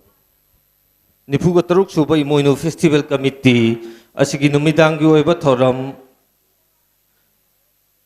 imoinu pala thangta sarisara jagoi amadi khulung isai na singba sing akoi hoji ahamboina thogol tawbigna bagidamakta koksenjari suniti khubam pala hariba suniti khubam pala si engat piraktuna hariba nipuga taruk suba imoinu asigi damakta thogol tawbina bagidamakta hariba suniti khubam palabu lengkalak piraknaba nolonani singjari aduga karigumbam tanggal lisingjage hariba ngasigi thogol tawbigadaba jagoi sabigadaba amadi thang tana chingba sabigadaba khwai khibignasu akoina lakthokpra matamda athuba matamda lengthok piraktuna adongi thogol singadu tawbinaba ningsingjari hariba matam aduda lengthok piraktraba sing adudi akoi maningda thamjaki kani akoi maramaduna yari makai akoina lawba matamda adongi thogol sing adu tawbina buidamakta lengbiragliba khwai khibiki mafamda nolona ningsingjari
이모이노 이마기 민케 민넨보 아코이 콰이 따라 띠나라드는 sakpa 손바 호라체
hingba machumana bulangli Akong tatabi, aray kang dabi, yoy bukoy mom lai din bi. Panglabadi, napari na mo may koy na.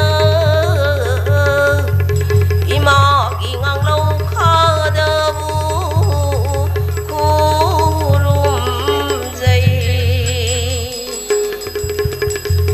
surak pamagdadalam lelam damasibukon biribakon biribik singo palempan tawani busu tol labag di na pari na mo may koy na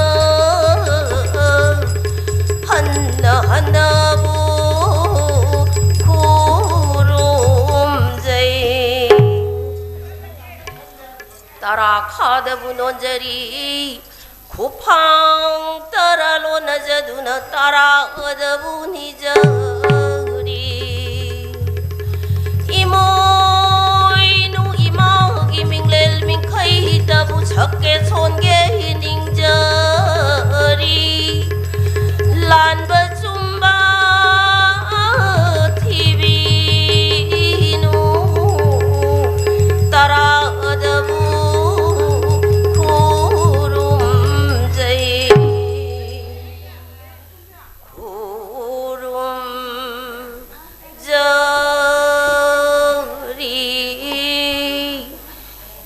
Moy nu ima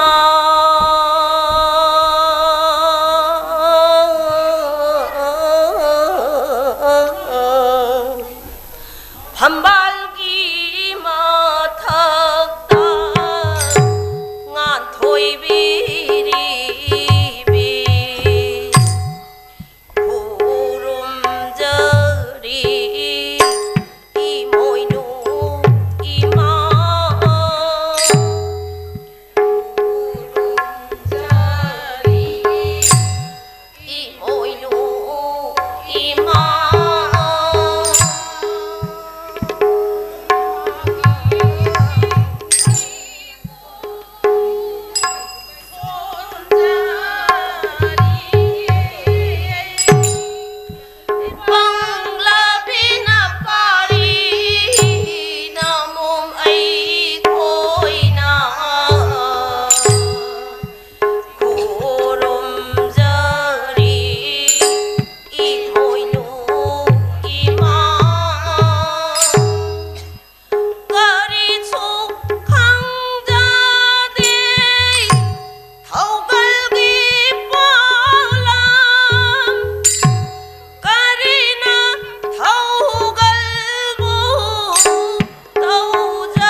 matam oirakle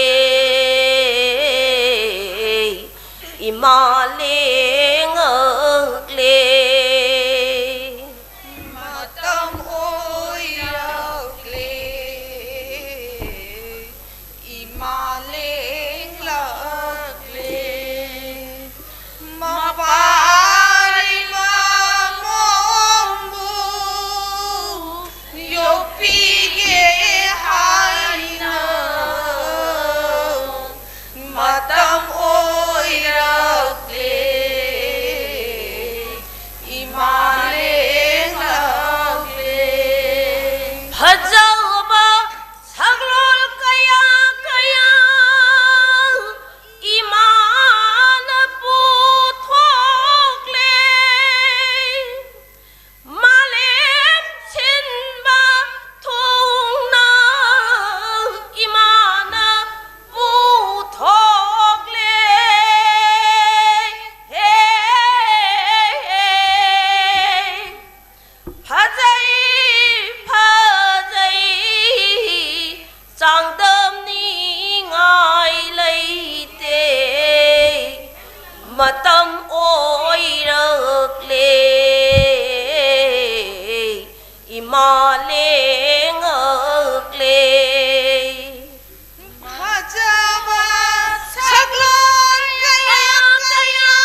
Mama,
ꯆꯥꯛꯈꯨꯝꯗꯕꯨ ꯌꯥꯇꯥꯗꯨꯅ ꯂꯩꯔꯒ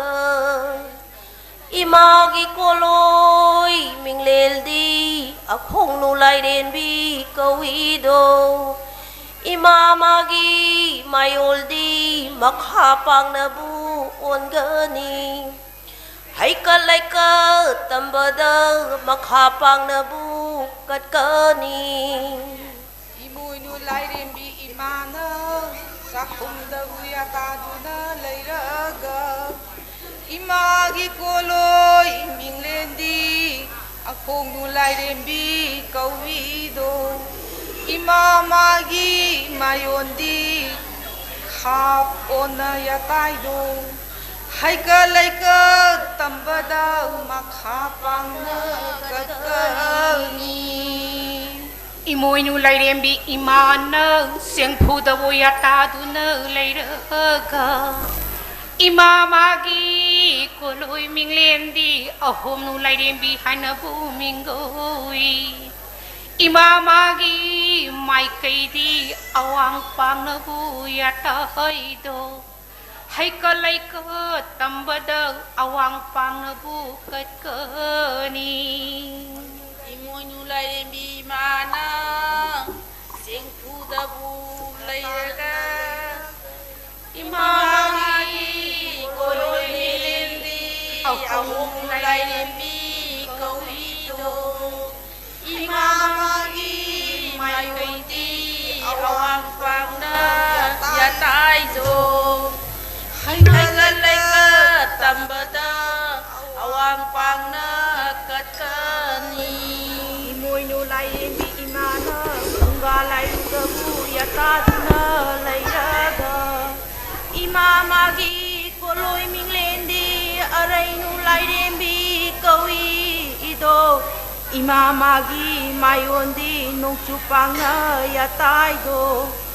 Hay kalay ka tambada nung chupang na katkani Imoy nulay rembi imana pungadabu layraga Imagi koloy minglendi aray nulay rembi kawido Imamagi mayondi nung chupana yanaydo Hay kalay ka tambada chupana katkani Imoy no ay nayadaba Piyoy bigilin sa ti Piyoy bigilin sa ti Yahaw heng na haw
थागतचरी Suniti खुबम पलागना निफुगा तरुक सुबा Imoinu festival असिगिदमक्ता खुदोल तौबिरमगिदमक्ता थगोल तौबिरमगिदमक्ता निफुगा तरुक सुबा Imoinu festival committee की माइकाइदगी हानना थागतपा फोंदोकजरी मतंग चाहिदसु हारिबा थगोल असि मबुंग फाना अदुम तौवा ओबियु हाइदुना festival committee की माइकाइदगी इमा इमोनुगी माफा निसिंगजरी hello मसीगी मथंग कोई कौथोकचगे थोकता यारदा मसीगी मथंग लाउथोक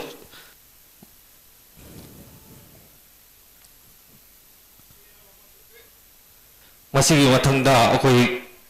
थोगल तौबिनबगिदमक्ता कौथोकचरी युमसंगी कांगू नोंमैगुम चप्रम लेरक हारिबा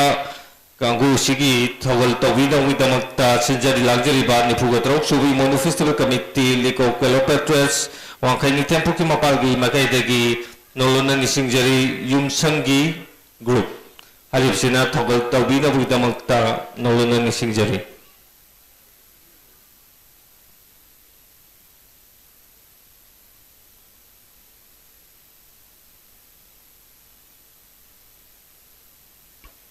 अदुगा अखोगी पुखीगी अकोइबदा हारिबा कुमय सिबु यंग लेंबिरगलिबा ख्वाइखिबिंगना अखोइना मैगी लाइटिंग सिंजरगसी यारिमखै मै अदुगी मनाक्ता चंबिगरनो मरमदी करिगुम कांदा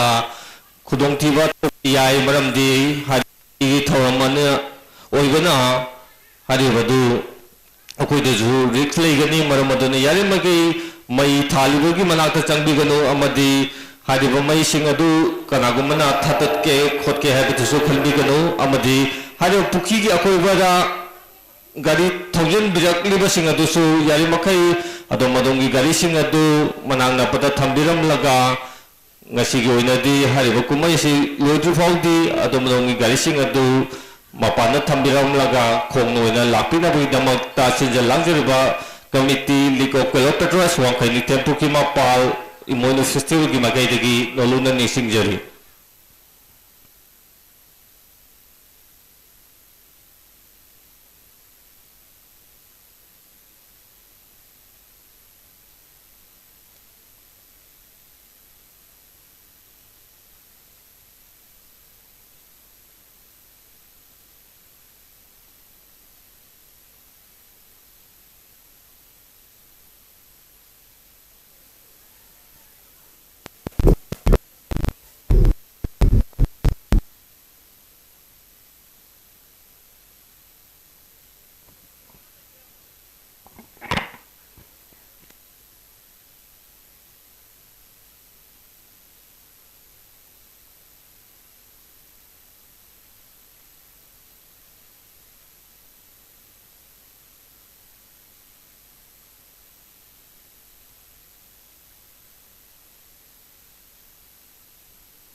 hello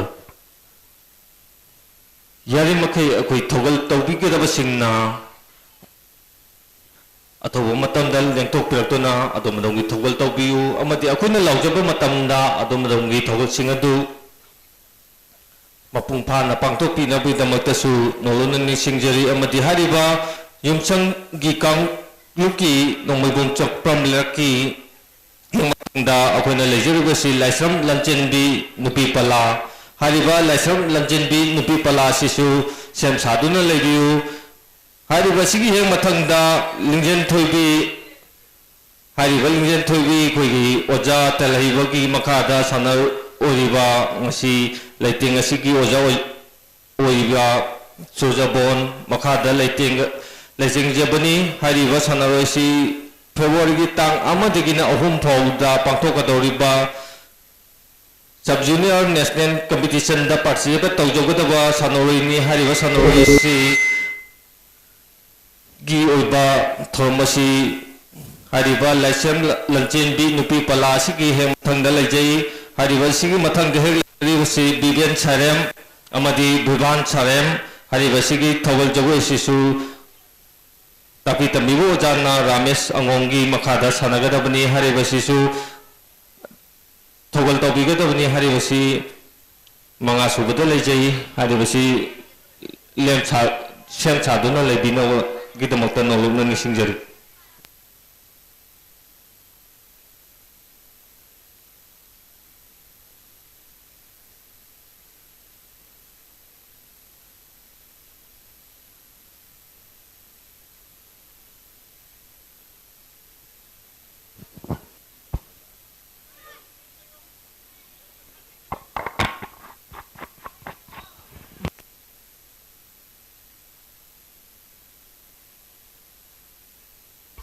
Hello. Ako'y yung siyanggi kangup ng may buong chapon nilag at hubaman tanda nagtagpilag to na adong itagal tawin na bagita magtanolunan ni Singjari.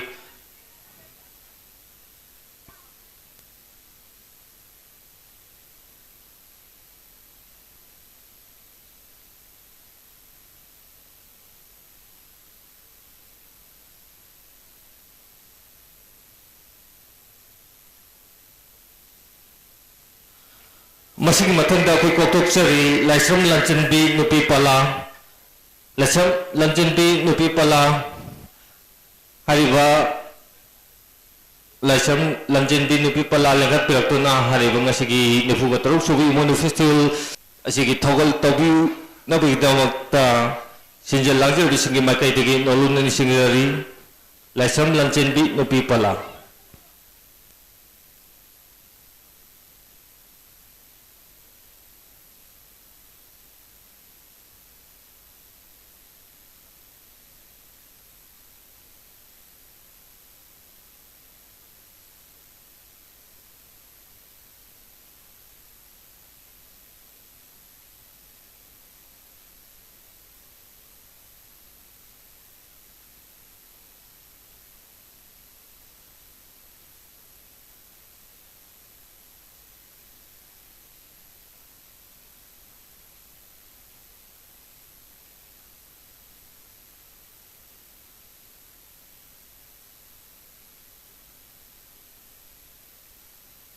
Hello.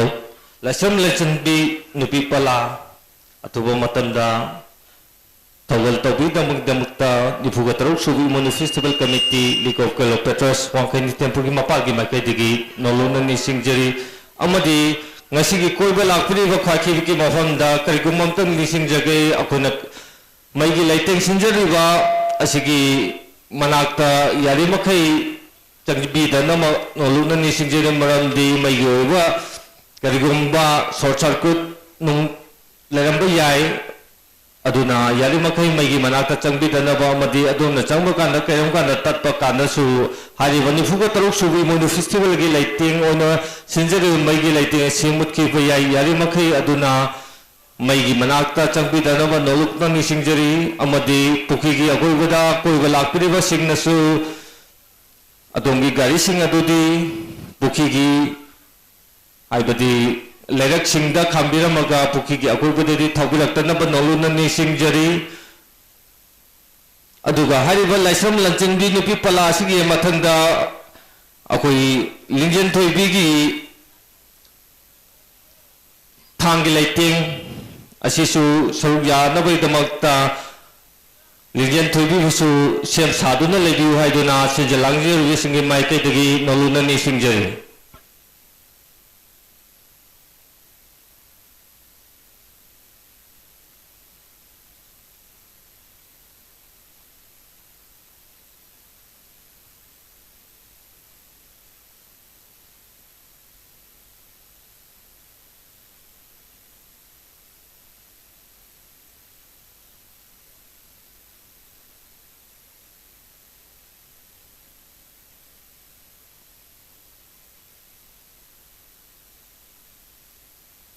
aduga yari makai akogi ngasi thogul tawbibi lakpa khwai khibina yari makai akoina lathokpa matamda thuna rangnabugi damakta noluna nisingjari maramdi hariba ngasigi nufuga taruk suba imonu festival asiga mari lainana thogul tawgudaba sisi achuki matak yamkhre maram aduna yari makai adongi thogul tawgudabadu kai matam chana amadi matam changdabagi makhada thogul tawbinabugi dabta sinjalangjabi singi makai digi noluna nisingjari amadi akogi hariba ngasigi nufuga taruk suba imonu festival suba yengba koibirabla khwai khibigi mafamda su akogi da phamjan biduna adomna hariba maigi laiting asi akoi thiba phajadaba khara su yaure maram aduna yare makai station da phamjan biriba akogi ngasigi nufuga taruk suba imonu festival bu asibu yengba lakpiriba khwai khibigi mafamda hariba station da phamjan bidanaba amadi hariba ngasigi imunugi thogol togum asonda oina lekseng bilaktuna adom su hariba ngasigi angang nawasingna isegi palas na chingba si busu sol amu jengdi haiduna khwaikhibi mafamda noluna nisingjari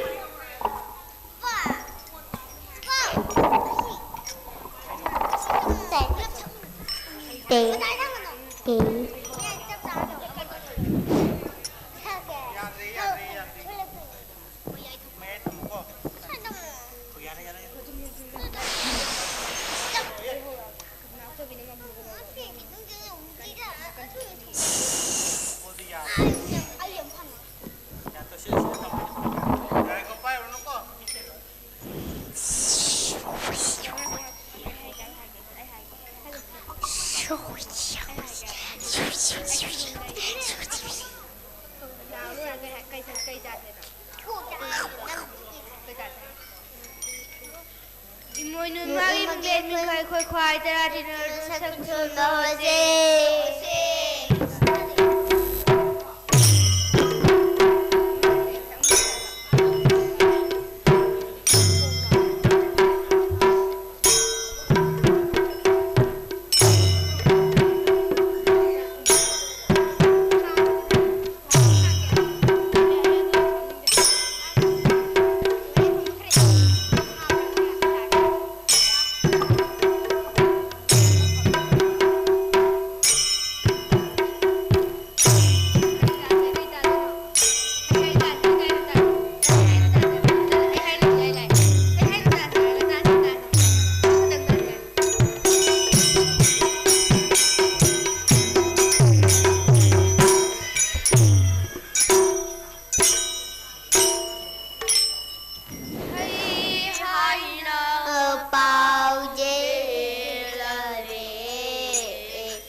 ꯐꯣꯡꯗꯣꯛꯆꯔꯤ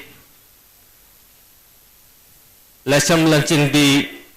ꯅꯨꯄꯤ ꯄꯥꯕꯨ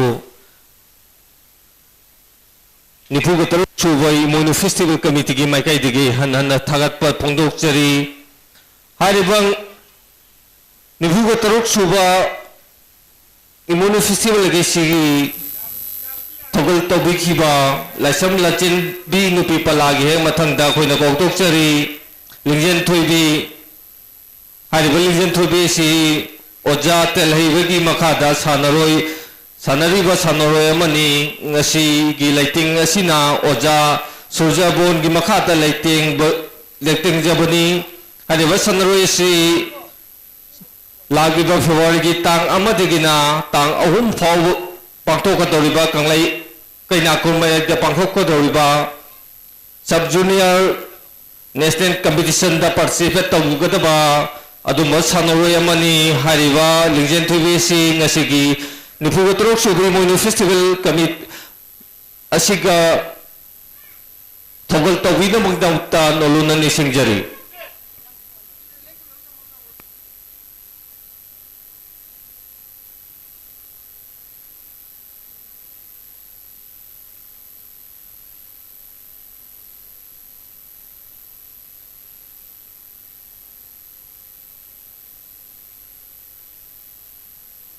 लोना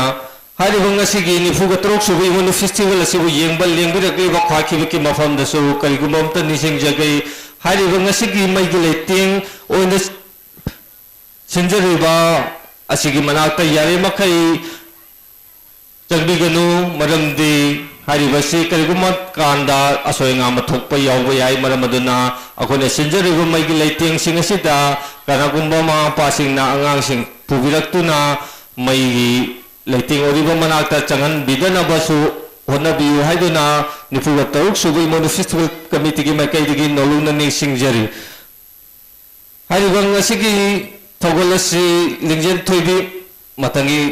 थगल तौबिगेदबी सि लिंजन थोइबी ओजा तेलैबगी मखादा सानरिबा सानोरिनी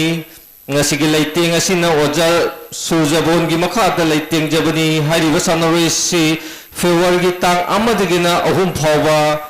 pangtokadoriba kaina kumarida sub junior national competition da participate tawgadawa sanori ni hariba sanori si gi lighting asibu irikai amadi ramdam asida hariba nifu atruk suba imonu festival asibu yengbeling birukliba khwai khibigna hariba thogol tobum asida election biraktuna hariba thogol hariba इचन सिबु थंगना पीबीयु हाइदुना सिंजल लांगजरबे सिंगी माइकाइदगी लिंगबिरगलेबा ख्वाइखिबकी मफमदा नोलोना निसिंगजरी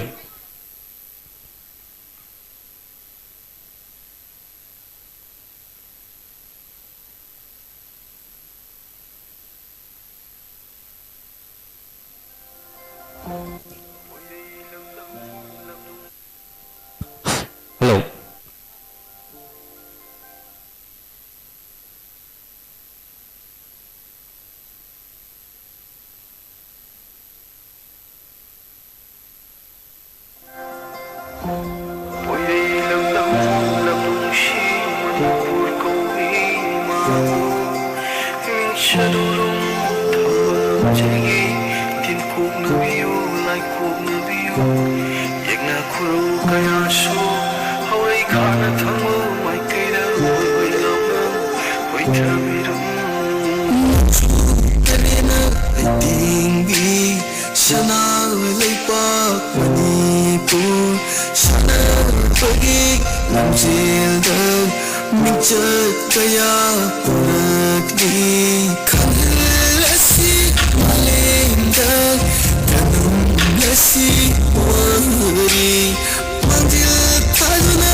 Tagatjari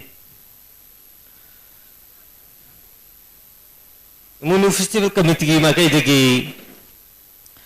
Isal sibu hanana thagapa phongdokjari masigi mathangda lekak pirangnaba thogol tobina bagidamta koksenjari Biben Sarem amadi Biban Sarem amadi haribasi thogol jagoi masibu takpi tambibo jana Ramesh Angom hariba Biben Sarem amadi Biban Sarem asibu lekat pirangnaba amadi hariba nifuga trok subu imonu festival asika mari leinana senjariba thogol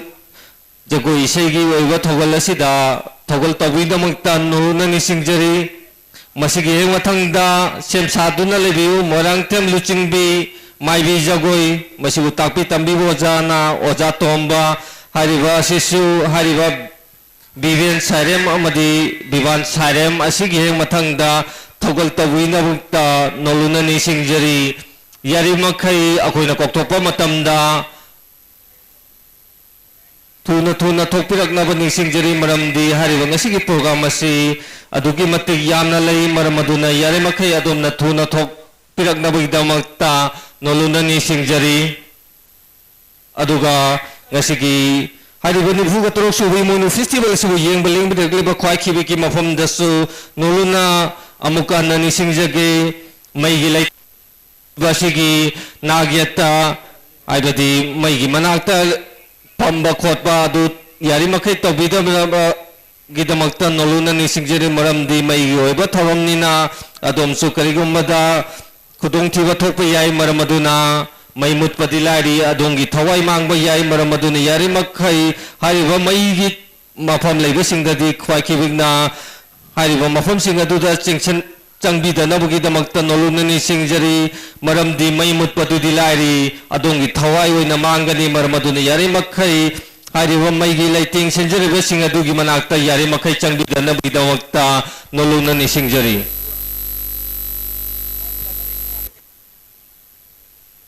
duga akoigi hojit matak mukok tokjari Moirangtem Luchingbi maibi jagoi Moirangtem Luchingbi maibi jagoi takpi tambibo oja tomba hariba Moirangtem Luchingbi asi hariba ngasiga nifuga torok suba imonu festival asibu kudol tambida magdamakta noluna ni singjari sinjalangjari besingi mafamdagi Moirangtem Luchingbi maibi jagoi takpi tambibo oja tomba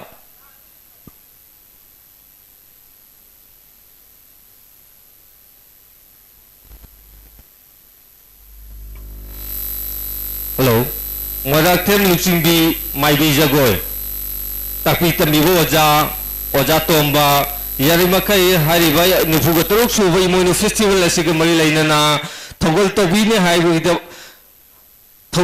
thogol tobibiu haiduna sinjal langjari singi maikai di ningsingjari aduga akhoi ngasigi thogol tobigada basingna yarimakai hariba campus asigi manakta leibiduna adomaduna akhoi na kokthokjaba matamda atuba matamda khudol tawbiu amadi hariba sina chonthakragadi adumchu manira takiba yai maramaduni yarikai akhoi gi khud thogol tobum mafam asida lengbiraktuna adomadumsu saruk hariba nifuga trok suba imonu festival asibu mapung phada amadi adomna pamjariba thogol tawwa sisu mapung pha naba phana pangthokpada sau yabiu haiduna sinjal langjariba nifuga trok suba imonu festival committee league of Cleopatra's wangkai temple gi mapagi makai digin nolona ne singjari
थागतचरी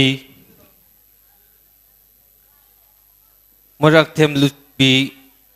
अगोई ताकि तमीबु ओजा तोंबा मरक लुचिंग बिबु सिंजल लागजिरबे सिंगी माइकई दिगी हनन थागतपा फोंदोकचरी मसिगी मथंगदा कोकतोकचरी भिवेन सारेम अमदी बिबान सारेम थगोल जगोई ओजा ताकि तमीबु ओजा रमेश अंगोम हारिबा भिवान अमदी भिवान सारेमबु थगोल जगोई असिबु थगोल तबुगिदमगिदमक्ता हारिबा फंबाक असिदा लेखक पिरकनबगिदमक्ता सिंजल लागजिरबे निफुगो तरुक सुबु immuno festival committee league of कैलोपेट्रस की माइकई दिगी नोलोननी सिंगजरी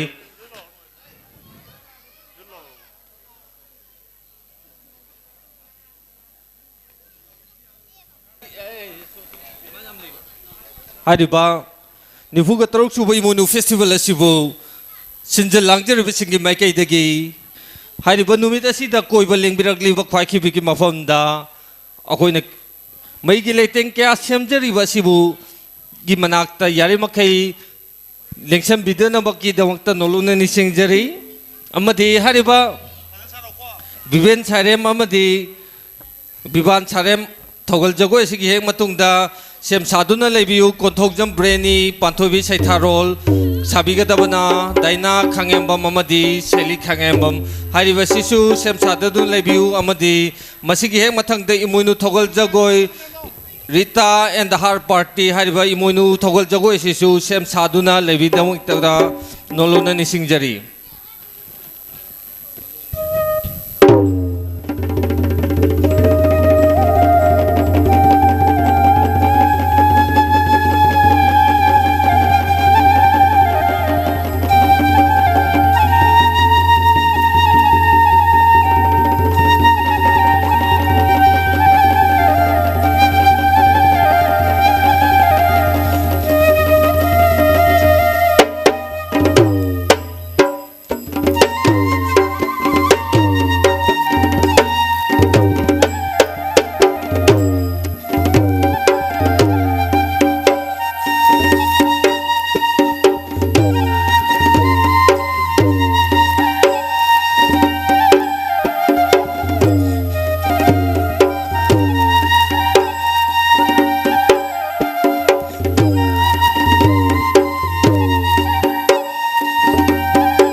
थागतरी बिबेन सारेम अमदी बिबान सारेम माकी कांगबुना थगोल जगोई तौबीगुई दमक्ता निफुगा तरुक सुबई मोनु फेस्टिवल कमिटी लीग ऑफ किलोमीटर्स की मागैदिगी हन्नना थागतपा फोंदोकजरी हारिबा बिबेन सारेम अमदी बिबान सारेम मखोगी कांगबुना साबीबा सिगे मथंगदा तोकजरी कोंथोकजम ब्रेनी पांथोइबी सैथारोल दाइना खांगेंबम अमदी सेली खांगेंना थगोल तौबीगनी हारिबा कोंथोकजम ब्रेनी पांथोइबी सैथारोगी कांगबुबु निफुगा तरुक सुबई मोनु फेस्टिवल कमिटी की माइकैदिगी नोलुना निसिंगजरी अतुब मतमदा लेंखत प्रक्तुना दोमदोंगी थगोल अदु तौबीनामैदमक्ता अमदी कनागुमना पैसा थाबीब मतमदा अखोइना थमजरीब लुमाय अदुदा ओइना थाबीनाबगीदमक्ता निसिंगजरी मरमदी इमुनु इमागीदमक्ता लेजरीबा मफम असिदा कनागुमसनुसु खुंगुप तोंगदुना अमदी सेंडल तोंगदुना पैसा थाबा यावरकले मरम अदुना यारिमखै हारिबा अखोइना थमजरीबा लुमाय अदुदा ओइना पैसा थाबीनाबगीदमक्ता लेंबिरकलिबा इमाम पा ओइबा मरिमता ख्वाइखिबिगना की मफमदा नोलुना निसिंगजरी अमदी हारिबा ngasiगी निफुगा तरुक सुबा इमुनु फेस्टिवल असिबु लाइव ओइना नोंगिन स्टूडियो ना लाइव ओइना थाजरी मरम अदुना हारिबा इमुनु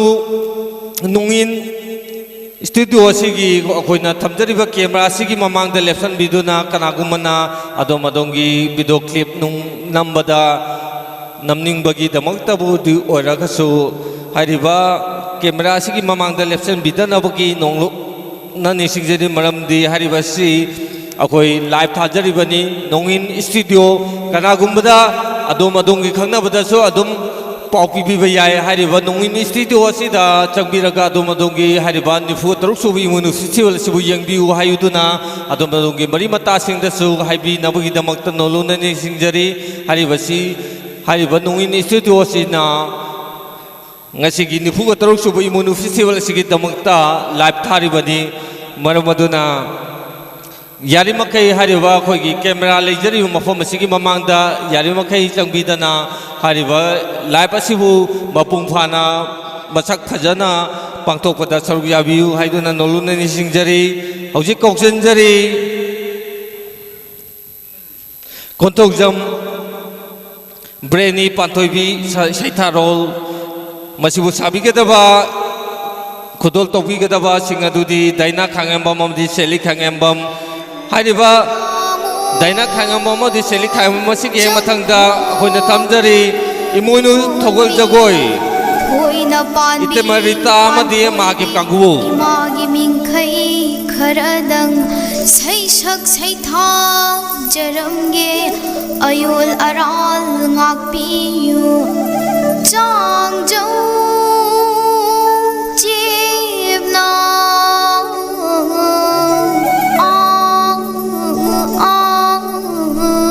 Bunim Jay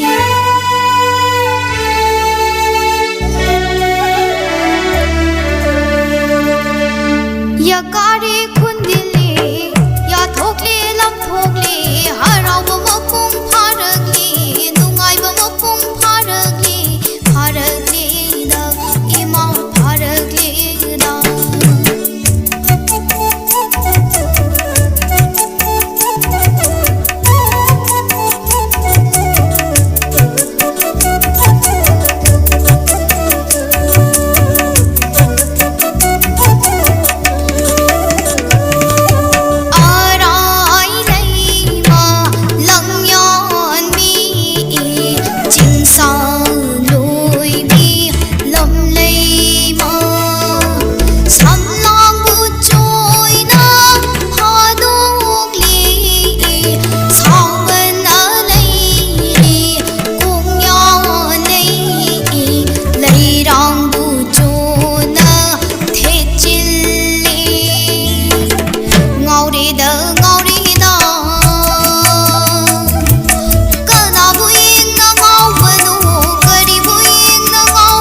하늘 짜이름마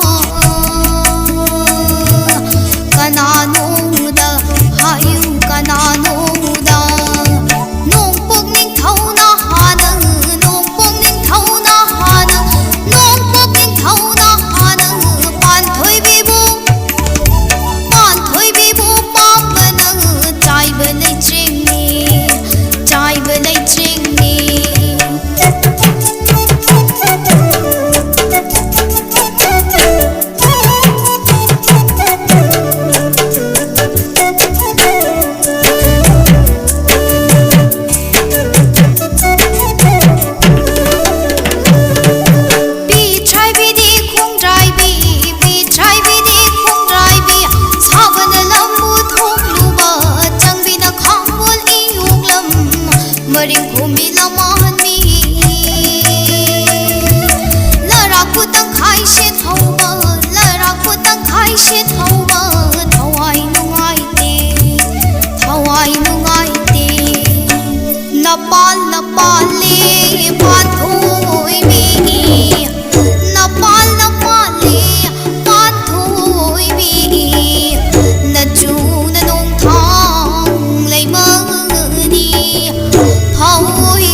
थागतरी निफुग तरुक सुब इमोनु फेस्टिवल की माइकई देगी कोथोक्सम ब्रेनी को पांथोइबी सेथारोल की थोगल तौबी की बात दाइना खांगम ममदी सेली खांगम ममु हाइनिंगाई लेतना निफुग तरुक सुब इमोनु फेस्टिवल माइकई देगी हन्नना थागत पोफोंदोक्सरी मथंग चहीदसु हाइरिबा थोगल असि तौबी बंगम्बियु हाइदुना निफुग तरुक सुब इमोनु फेस्टिवल कमिटी लिको केलो पेट्रोस की माइकई देगी हन्नना थागत पोफोंदोक्सरी अमदी हाइरिबा ngasi ki maigi asi leiteng asi buk koi ba yengbi lakpiraba khwai ki mafam da su nolungdam ta nising jage हाइरिबा ngasi ki maigi leiteng sinjari wasi ki manang nakpata yari makai changbi da na banding singjari marim de maigi haiba si akoina tambang ngamba nate akoisu phajan sengna di semaga thambani karigum da khudong thiba thokpa yai maramaduni yari makai maigi leiteng asi ki manakta changbi dam nakta noluna nising jari हारिबा कोंथोक्जम ब्रेनी पांथोइबी सेथाइरोल असिगी हे मतुंगदा खुदोल तोबी दगुइ दमुक्ताला कोक्सनजरी इमुनु थोगल जगोय हारिबा इमुनु थोगल जगोय सिबु थोगल बिगदब सिंगदी रिता संदराइनी फजा सरिका सैता बामा मदी थोय हारिबा सिंगसिना हारिबा ngasiगी निफुगो तरुक सुबो इमुनु फेस्टिवल असिगी ओइना पांथोबी जगोई की थोगल तोबीगनी मरमदुना हरिबा इते मसिंग असिसु यारिमके अथुबु मतमदा लेंखलपुतुना थोगल तोबीउ हाइदुना नोलुन निसिंगजरी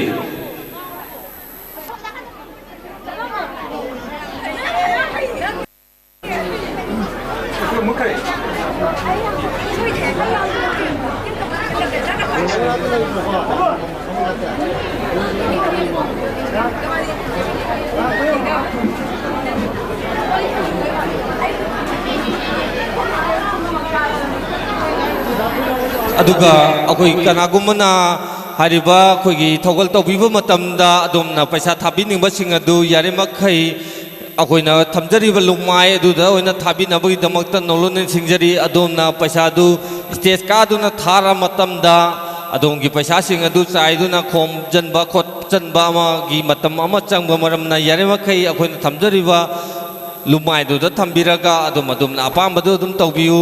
हारिबा सिंग असि स्टेज कारगा थाबदु अमतंगदी तौबिदम नंबगी दमक्ता सिंजा लांगजरिबा निफुगा तरुक सुब Imoinu festival committee league of केलो पेट्रोस वांगकै निते फुकी मपालगी माइकैदगी ख्वाइखिबिगी मफमदा नोनोल निसिंगजरी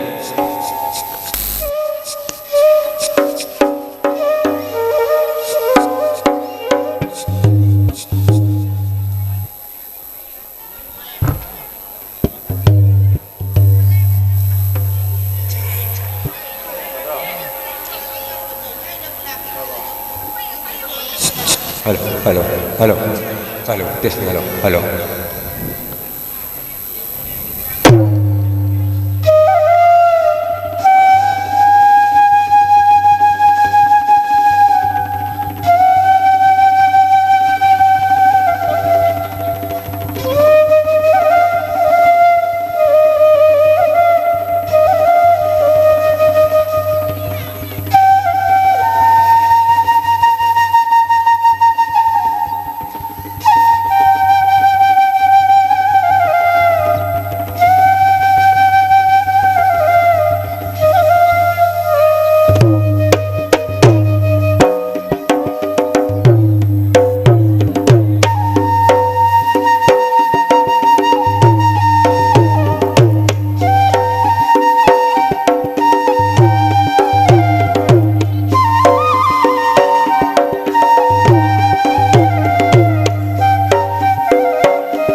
mà thâu đây nâng ghi nó thâu bù nó su ấy khôi mới yam na giờ cuối ghi thâu gần thắc giờ bờ ayol aral apio lai ni thâu lai ni ma kurum jai te mai kai mari ngak li ba sung dai ni pal tai ri ba singu bana khoi ma yam na au rei te ma pi ba ke ni de ka sare moi rang lam pung ari ba nung pi sita kun dan ba nung nang na ta ba hong it pa ke thang si koi ri lai ho kurum sai ho kunim sai kurum sai te sing da sa te ingem lai na da na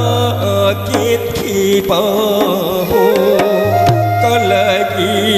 ho kalagi kalagi te aina ke te no malam bana hum bagi ho kin bani ho kin bani da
ngasi ko raw na nong jada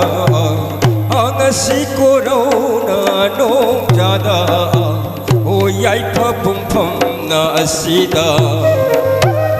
o na suai koi di maya na o na suai koi di maya na o jago thokal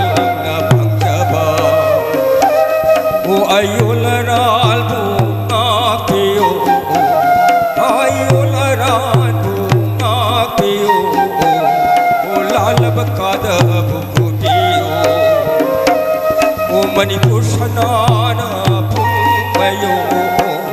O Manipur Sanana Pumayo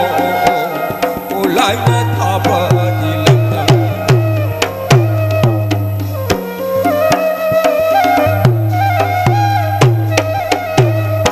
Siodi Layana O Layana Sim Kharabalam Damni Khonglam Gidi Mapalna Sili Badi Mapamni Mapamni De Auha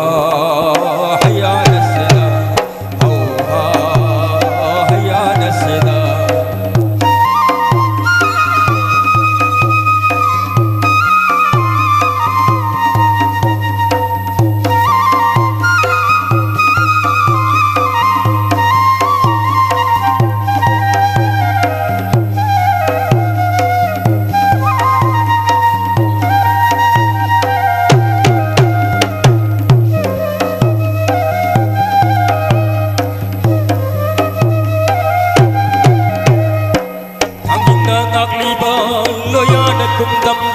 Wang brena ko haiba ko phawai lai den bina lai bana ko phawai lai den bina lai bana ko awat apa na lai tana ko nungai marang na kariba ho o Manipur sana na pumayo o Manipur sana na pumayo au hayana sida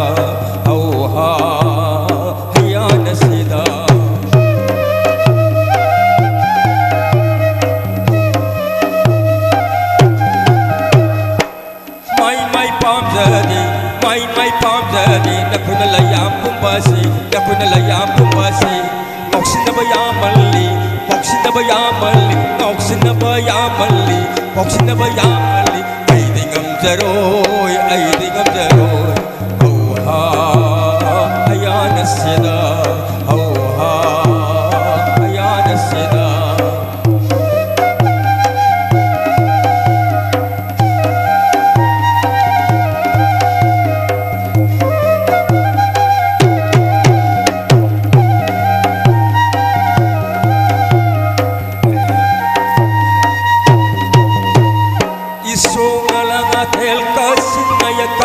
Se phulai makol ulam len utrapata om bilai o singe lagta gi athoi bi o lai ram thambal na man bilai o laina laina laina laina jagoi sara ke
Manipur Sanana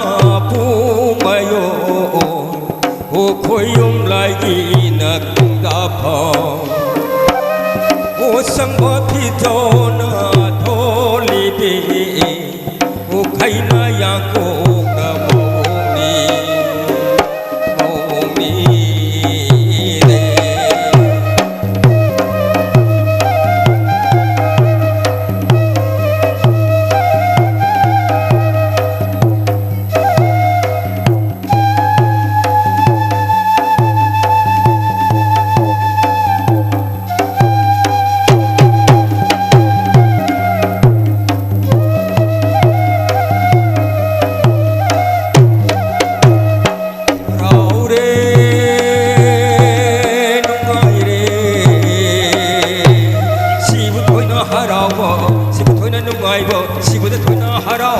sibu thoina nungai ba leibara leibanida leibara leibanida au ha hayana seda au ha hayana seda au ha hayana seda au ha hayana seda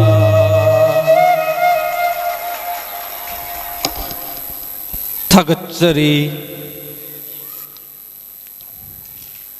Imoinu Togol Jogoi Tabiramagidamagta Hariba Ngasigi Togoloi Shimbu Nifuga Tarok Suba Imoinu Festival Makaitigi Hanana Tagapa Pongdok Sari Matang Jaidasu Pangtok Pina Bugidamagta Tongna Lebiu Amadi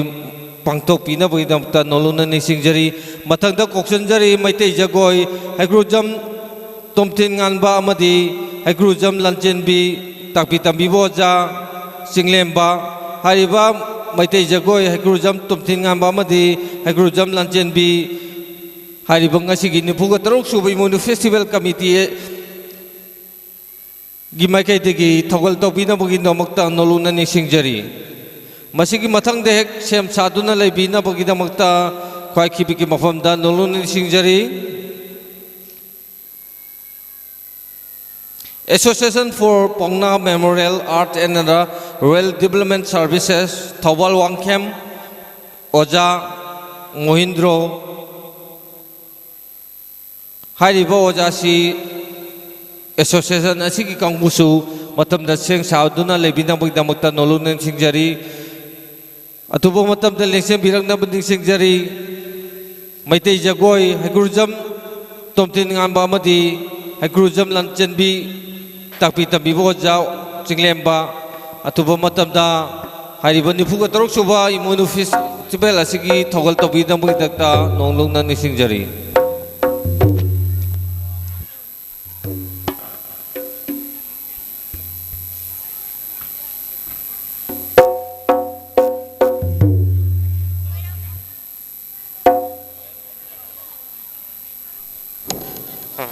Hello.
थागतचरी हैग्रोजम तोमचिनगानबी अमदी हैग्रोजम लंजिनबीबू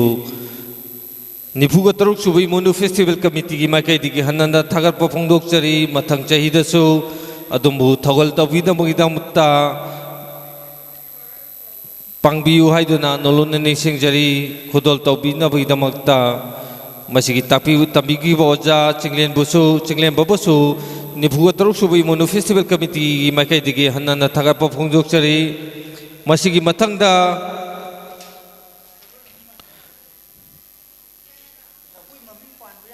यादी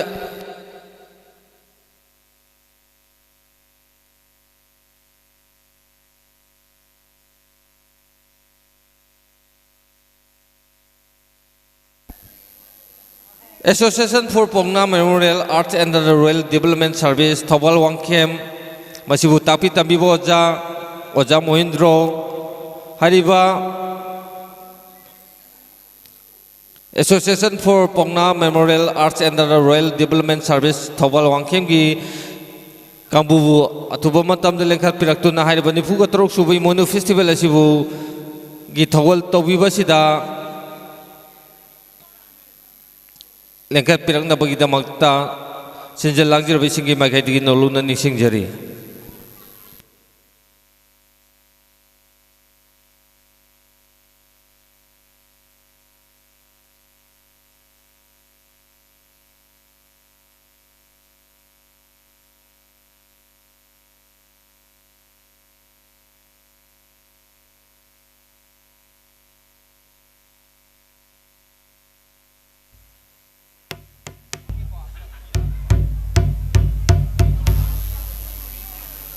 मसीकी मथंग सेम साधुन लेबियु Henthoibi party tribal combo dance ताकपी तंबीबो ओजा संजू हारिबा Henthoibi party की मसीबु खुदोल तंबीगदब सिंग अदुदी हेंथोइबी पेपे टोन अंबे महेश्वरी अलीना हारिबा सिंग असिसु हारिबा जगोई एसोसिएशन फॉर पोंगना memorial art and royal development services Thoubal Wangkhem की हेक मतुंगदा थोगल तौबीगनी मरमदुना हारिबा हेंथोइबी पार्टी असिसु सेब साबिनबगिदमक्ता नोलुनिंग सिंगजरी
Halaujari Thagatsari Association for Pongna Memorial Art and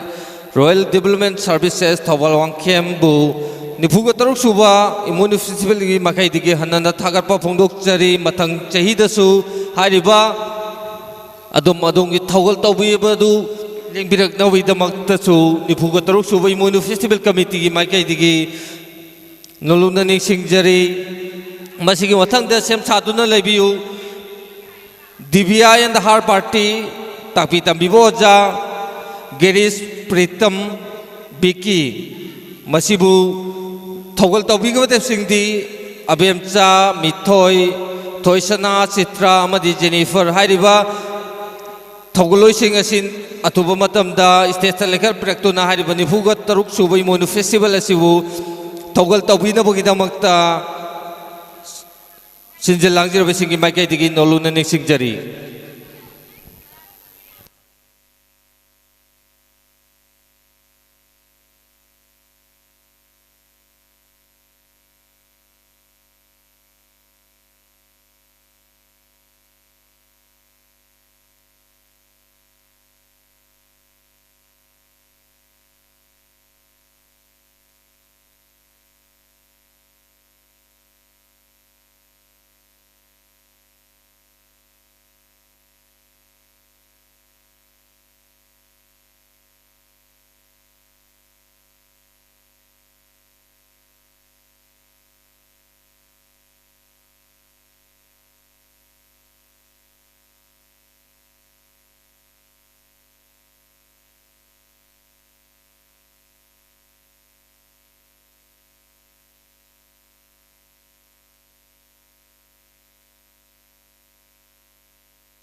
Masigi matangda koi nomai 10% Har Party Kabujagoi Tapita Biboja Girish Hariba nomai 10% Gio Tapita Biboja Girish Hariba Sisu Hariba Togol Tawida Bugidakta Noluna Nising Jari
Hello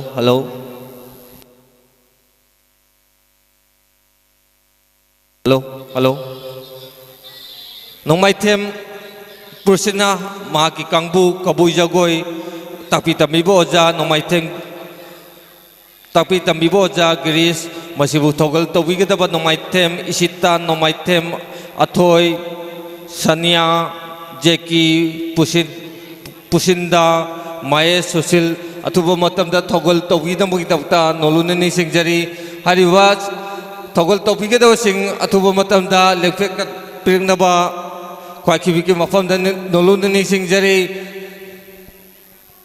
अदुगा Hariba थोगल असी तौबिरोगिदब ओरगदी अखोई मथंगी मियोई सिंग कौथोकचगे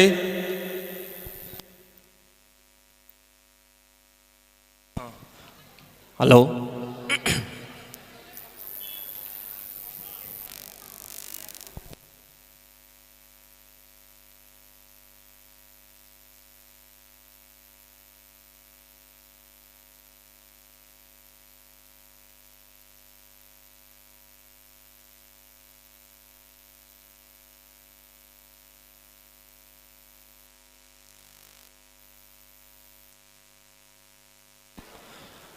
अमुक्तगा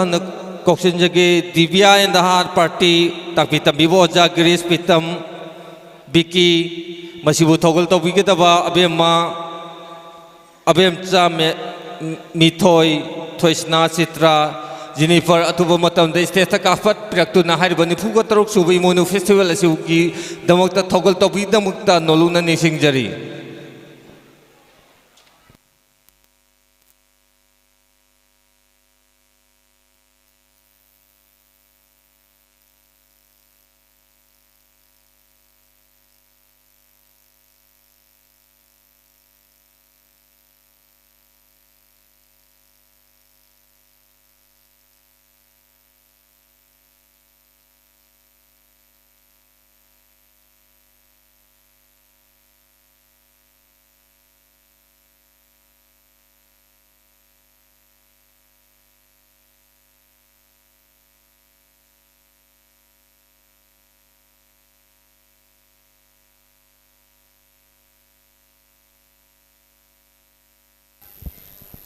अथुब मतमदा लेखे पिरंगनब निसिंगजरी मरमदी हरिब ngasi programme asi aduki matik yamna lei maram aduna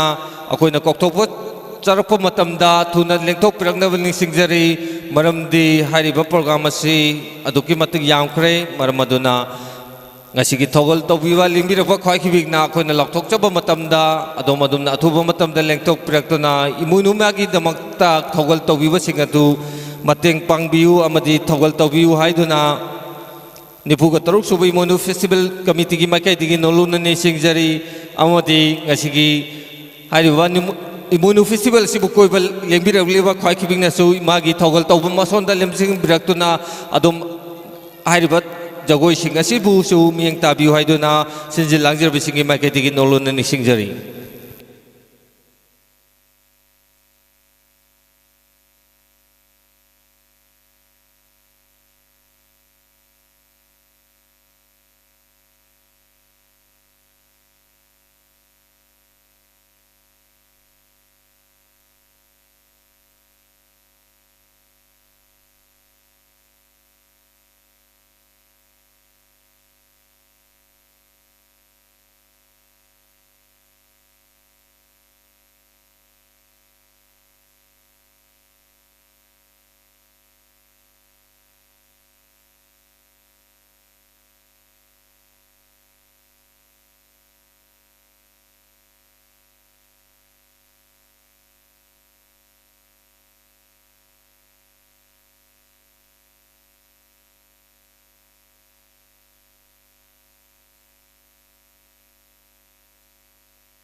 हाइरिबा ngasi nifuga taruk subai monu festival asi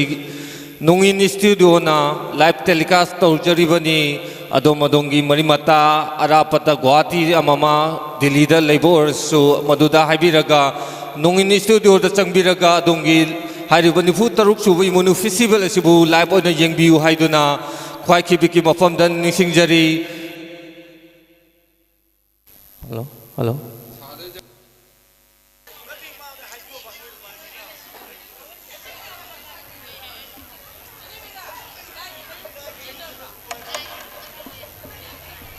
Hauji sagadaba jagoi si Jennifer and the her party masigi tapi tambiboja Girish Pritam Vicky masibu thogol tabigo de singdi abema mithoi thoisana chitra hariba Jennifer da singbasina hariba ngasigi nifu tarok subu imonu festival asigi thogol tabina widong ta koksanjari athuba matam de yari makai akoi ko oja singna lengbirang tabni singjari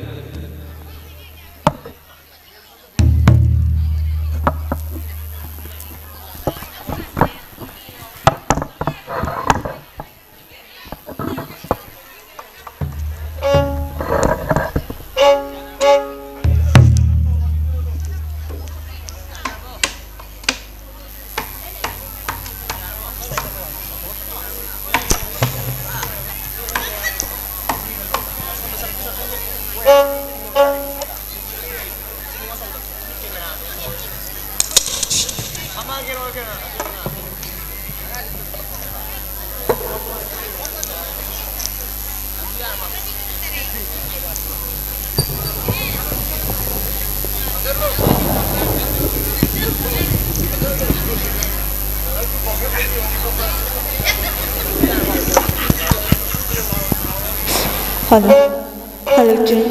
Hello.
Thagachari,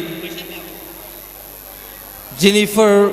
and the Har Party, Tapitam Bivoja, Girish Pritam Biki, Masibu Togol Towi Kiba, Abhemsa, Mitoy, Toysana, Chitra, Amadi Jennifer,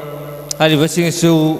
Akogi, Nifu Taruksu, Imunu Festival Committee Kimaketigi, Handana Tagapa Pongdokchari Amadi, Matang Chahida Su,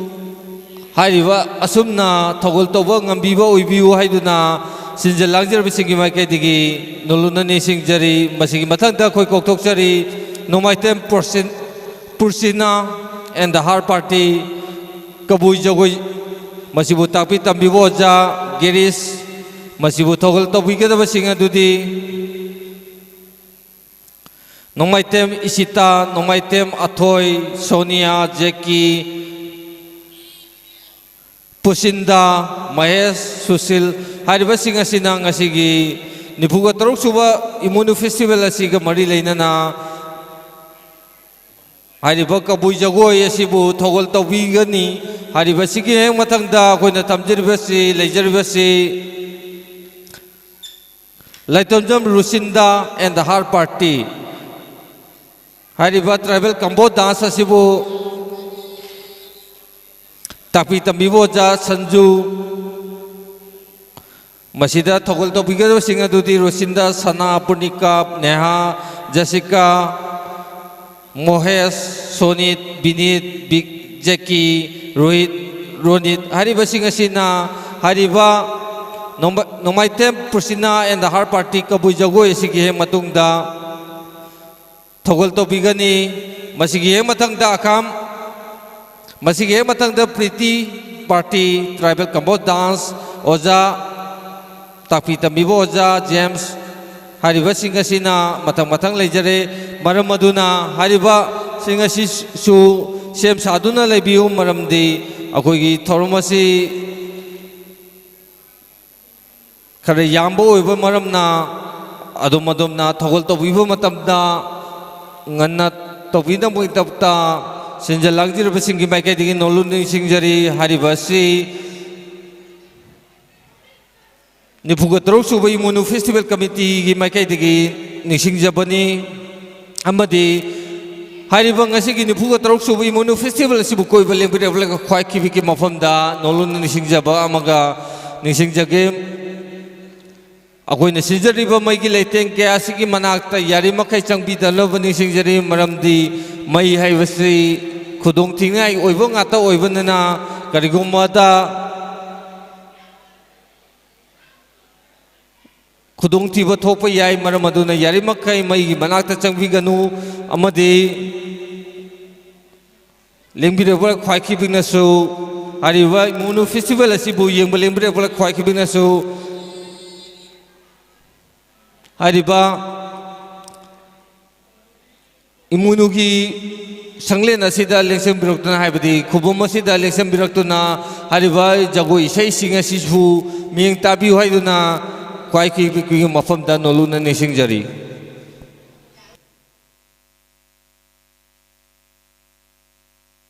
Aduga, Akuna Lakotok Java Matamda, Yarimakai. Tuna Topirang Naban Noluna Nishingjari Maramdi Haribang Asigi Tormasi Program Yamna Lay Maramaduna Yarimakai Akoina Latopa Matamda Tuna Litopirang Nabagi Damukta Noluna Nishingjari. Thank you all.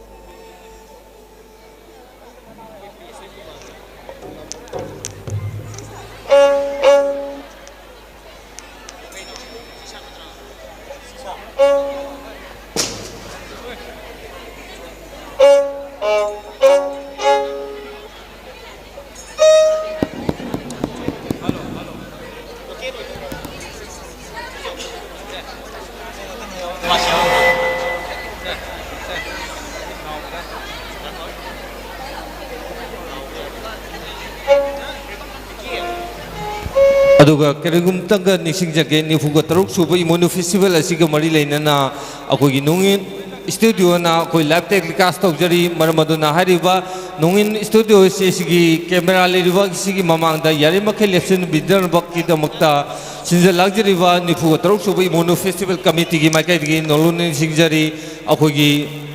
hariba studio camera pariba sigi su makai de su adumda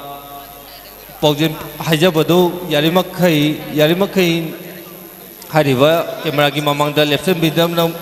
taning singjari hariba si nongin studio kanagumba na adom da yenging balay rasu hariba nongin studio asida changbidona live telecast na ubigani aduga yari makai akoina thamjariba camera sigi mamangda lepsin bidam na koi damuta nolondani singjari yari makai akoina thajariba chokki amadi phaksing asida phambiraga adongi Togol to bibasi miyeng tabiu hay na kwa kibiki mafamda nolunan ni singjari.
थागतचरी नोंमाइथेम पुरसिना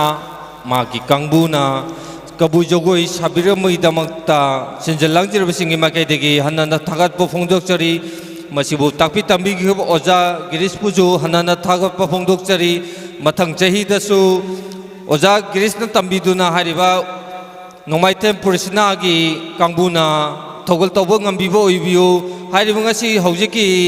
थोगल तौबिखिबसिंग अदुदि नोंमाइथेम इसिता नोंमाइथेम अथोय Sonia जेकी पुसिंदा महेश अमदि सुशील हारिबसिंग Sissu हारिबा इमोनु festival committee की माइकैदिगे हन्नाना मथंग चहीदसु थोगल तौबो ओइबिउ हाइदुना ईश्वरगी मफमदा थौनिजरी मसी मथंगदा कोक्सुनजरी लाइतोंजम रुसिंदा अमदि महाकी कांगबु मसीबु ताकपि तंबिबो ओजाना संजू हारिबा लाइतोंजम रुसिंदा ना सागदब जगोई सिगी ममिंगना tribal combo dance हारिबा सिंगसिदा थोगल तौबिगोदब सिंगदुदि रुसिंदा सना पूर्णिका नेहा जेसिका मोहेश सोनित बिनित जेकी अमदी रोनित हारिबा सिंगसिना हारिबा निपुगा तरुक सुबा इमोनु फेस्टिवल असिगी ट्राइबल कंबो डांस ओइना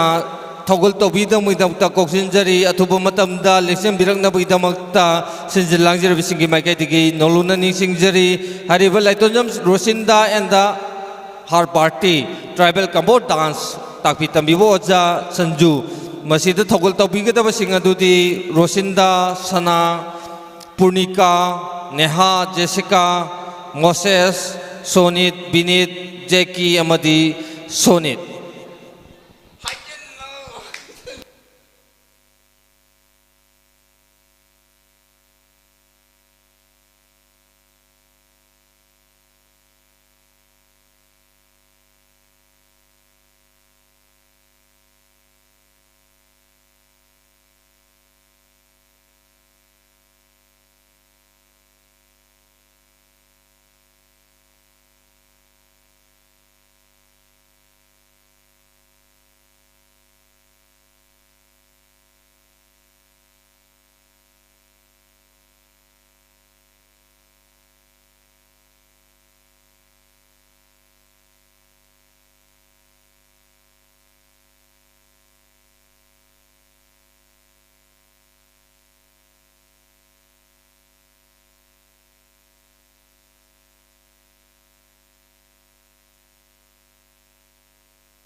अथुबु मतमदा रिपोर्ट औंता तौबिनब निंसिंगजरी अखोइगी मथंगदा हारिबा Laitonjam Rusinda and their party tribal combo dance असिगी हेंग मतुंगदा सेमसादुना लेबियु Preeti and their party मसिसु ट्राइबल कंबो डांस नि मसिबु ताकपि तंबिबो ओजाना जेम्स नि मसिदा थोगल तौबिगदब सिंग अदुदि प्रीति सनारिकतन थोइबी भारती प्रिया लक्ष्मी सेंचुरिया जीना सरजू लिगला अमदी मीराबाई हारिबा सिंगसिना हारिबा Laitonjam Rusinda and their party tribal combo dance असिगी मतुंगदा थोगल तौबिगनी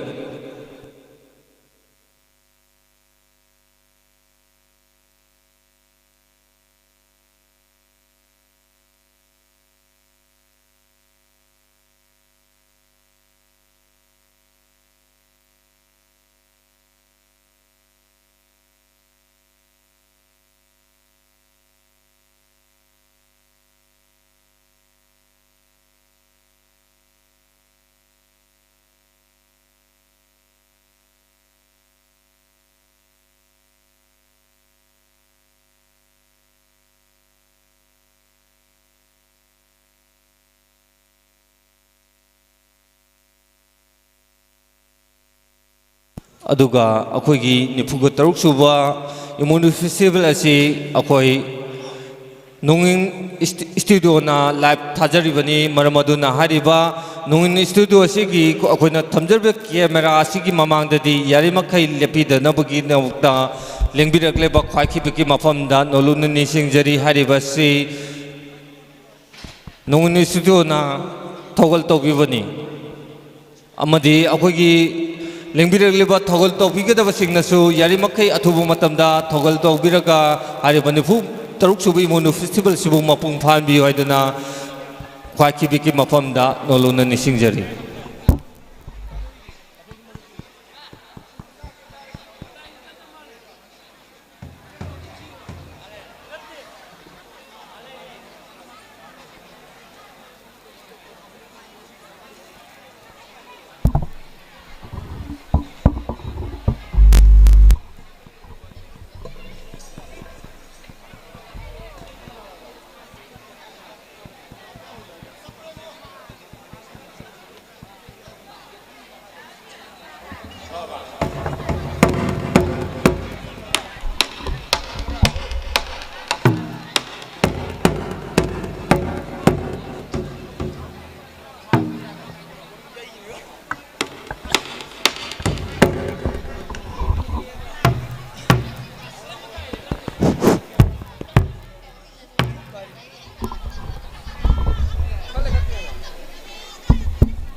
ꯑꯩꯈꯣꯏꯒꯤ ꯕꯣꯜꯗꯤꯌꯥꯔꯁꯤꯡꯒꯤ ꯃꯥꯏꯀꯩꯗ ꯅꯣꯡꯂꯨꯛꯅ ꯅꯤꯡꯁꯤꯡꯖꯒꯦ ꯃꯅꯤꯡ ꯊꯪꯕ ꯁꯥꯏꯠ ꯑꯋꯥꯡ ꯊꯪꯕ ꯁꯥꯏꯠ ꯃꯩ ꯃꯨꯠꯂꯤꯕꯁꯤ ꯌꯥꯔꯤꯕꯃꯈꯩ ꯑꯩꯈꯣꯏꯒꯤ ꯍꯥꯏꯔꯤꯕ ꯑꯀꯣꯏꯕꯒꯤ ꯁꯤꯟꯅꯖꯔꯤꯕ ꯄꯥꯏꯕꯤꯔꯤꯕ ꯏꯆꯤꯟ ꯏꯅꯥꯎꯁꯤꯡꯅ ꯍꯥꯏꯔꯤꯕ ꯃꯩ ꯑꯁꯤ ꯑꯃꯨꯛꯇꯪ ꯁꯦꯝꯕꯤꯗꯨꯅ ꯍꯥꯏꯔꯤꯕ 93 ꯁꯨꯕ ꯏꯃꯣꯏꯅꯨ ꯐꯦꯁꯇꯤꯚꯦꯜ ꯑꯁꯤꯕꯨ ꯃꯁꯛ ꯃꯁꯛ ꯃꯉꯥꯜ ꯊꯣꯛꯅꯕꯒꯤꯗꯃꯛꯇ ꯅꯣꯡꯂꯨꯛꯅ ꯅꯤꯡꯁꯤꯡꯖꯔꯤ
थागचरी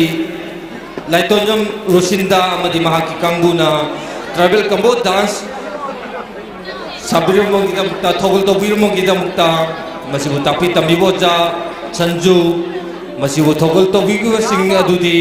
रोशिंदा Sana Purnika Neha Jessica Moses Sonit Binit Jackie अमदी रोनित हारिबसिंग असिना हारिबनि भूग तरुक सुबई मोनु फेस्टिवल असिग मरि लेना थोगल तौबिरमगिदमक्ता सिंजे लांजरिबसिंगी माइकैदगी हन्नना थगरप फोंदोक्सरी मथंग चहिदसु थोगल तौब ngambibो ओइबियु हाइदुना इमुनुंगादा थौनिजरी हारिबा लाइटोंजम रोशिंदा अमदी माकी कांगबु हे असिगी हे मथंगदा खोइ कोक्तोक्सरी प्रीति एंदा माकी कांगबु हारिबसिसु ट्राइबल कंबो डांस नि मसिबु तापी तमिबोजा जेम्स मसिदा थोगल तौबिरम सिंग दुदी प्रीति सनारिक ता थोइबी भारती प्रिया लक्ष्मी सेंचुरिया जीना सरजू लिगला अमदी मराबाई हारिबसिंग असिना हारिबा निफुगा तरुक सुबई इमोनु फेस्टिवल असिगी दमक्ता ट्राइबल कंबोज डांस असिबु थोगल तौबिगनी अमदी हारिबा ngasiगी निफुगा तरुक सुबई इमोनु फेस्टिवल असिबु येंग लेंबिरगलिबा ख्वाइ खिबिगे मफम दसु नोलुना निसिंग जगे अकोइना मैगी लेटेंग क्या संजरिबा सिगी नाक येता यारिमखै चंबी दनो निसिंग जरी मरमदी हारिबसी अकोइ था मचुना अखोइ वाना सेमजरपा मफम ओइबना अदुम दसु खुदुम थिबसु थोकपा याय मरम अदुना यारिमखै मैगी मनाक चंगदना हारिबा लेटेंग सिंग अदुबु यंगबिउ अमदि मैगी लेटेंग क्या सिबु यंगबिउ हाइदुना लेंबिरगलेबा ख्वाइ खिबुगे मफम दसु नोलुना निसिंग जरी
Thagachari Priti amadi magi kangbu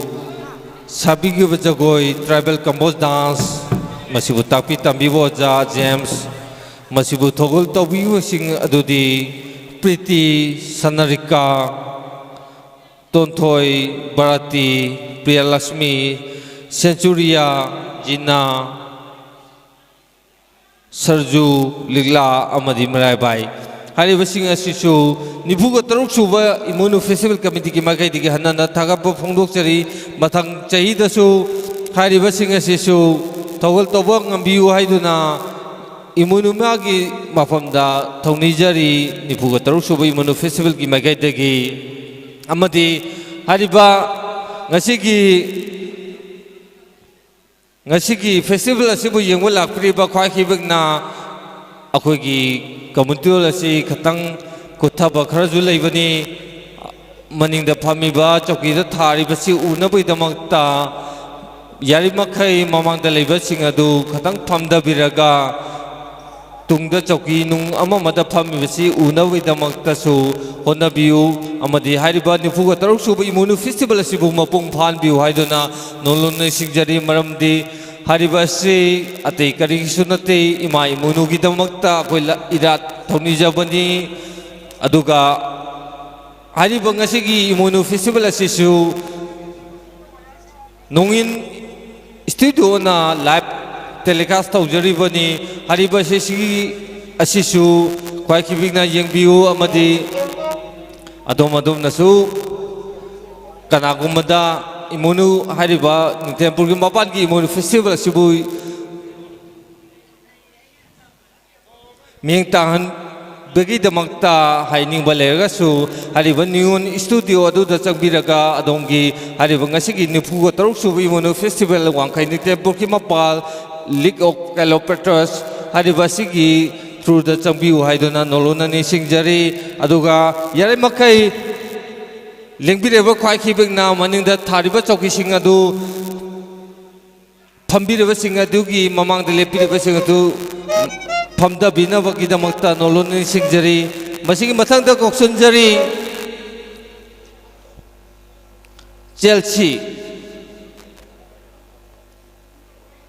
Chelsea party tribal compose dance masibu tapi tambibo ja Oza James hariba Chelsea party dasu hariba ngasigi nipuga taruk subai imunu festival asiga mari laina na thogol tobina boida makta thuba matam election biraktu na hariba thormasibu mapung phan bi haiduna nolon singjari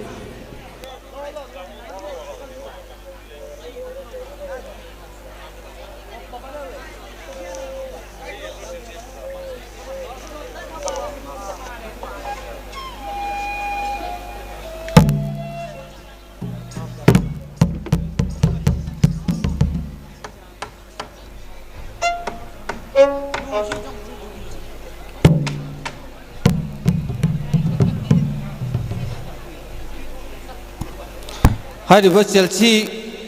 maki kanggu asi tribal combo dance takpi tambibo ja James masibu sabiga daba singadudi thogol tobiga singadudi Chelsea Priti Risitina Thoibi Belen Jelina Boris Rasan Max Maison amadi Herojit amadi Malemganba hariba singasina hariba singasibu hariba ngasi program masih pangtopik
Thagachari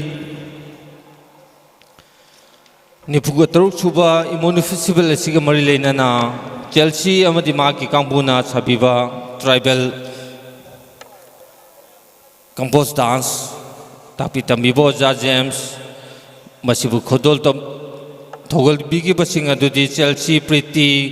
Ristitina Toibi Belen Jelina Boris Renson Max amadi Maison amadi Herojit Malengmanba Haribasing Asibu Nipuga Taruk Suba Imonu Festival ki Makai Noluna Tagat Popongdok Chari Masigi Matangda Koldol Tobi Nabi Damakta Kausanjari Akam Angelica Tribal Compose Dance Tapi Tambibo James Angelica Dhana Lasmi Ambika Christina Twinkle Rosita Grija Kalpana Haribasing Asina Kuldot Tambina Buidamakta Kwakiviki Mafamda Noluna Nising Jari Hariba Nipuga Taruk Suba Imonu Festival Asibu Saruk Yabigadaba Thawal Dabigaba Singna Akoina Sinjari Basi Ate Karigi Sunate Loidang Walking Target Taraga Nituni Panba English Singamba Samapan Hundran Nipan Loidang Walking Tagi Irai Numitagi Hona Wangkini Tempuki Mapan Sida Ahombi Makubom Yadu Maira Masenka Charapa Kumsiga Thana Sahinipu Taruma Pung Parak Labani Haribasida Adum na Togol Topi Gadabasingana Waru Puroba Topida Nabagidamakta Kwakibiki Mafamda Noluni Singjari Masida Akoina Aigi Isa Ay Mandi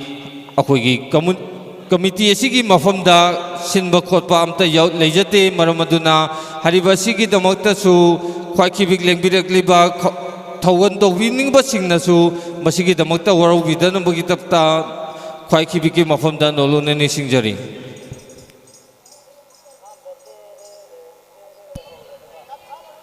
Koksinjari Akam Angelica Tribal Compose Dance Tapi Tambiboja James Angelica Dhana Lakshmi Ambika Christina Twinkle Rosita Girija Kalpana Haribasina Thogol Tawigani Haribasi Nipuga Taruk Suba Imonu Festival Asiga Mari Lainana Thogol Tawibagi Damakta Su Hariba Akam Angelica Ki Kangufsu Thagat Pafungdok Chari Masi Makhataba Su Leisure Program Masi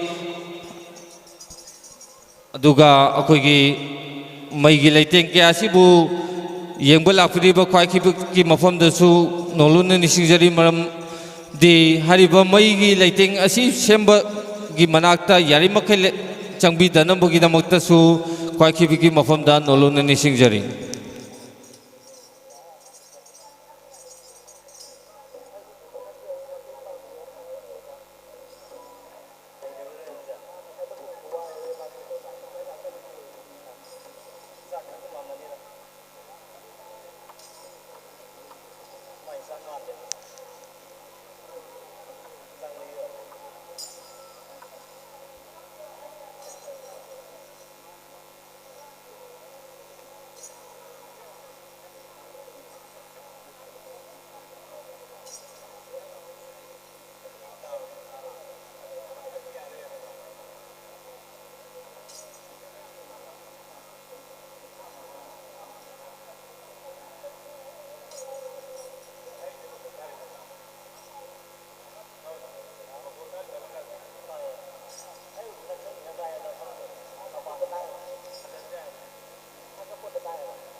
Athubu matamda hariba Angkam Angelica gi Tribal Compose Dance Asibu Khudol Tawina Widamta Nishingjari Amadi Akoigi Ngasigi Nipuga Taruk Suba Imonu Festival Asibu Yengba Lakriba Kwakibik Nasu Karigumba Paisa Thabi Matamda Akoina Thamjariba Keno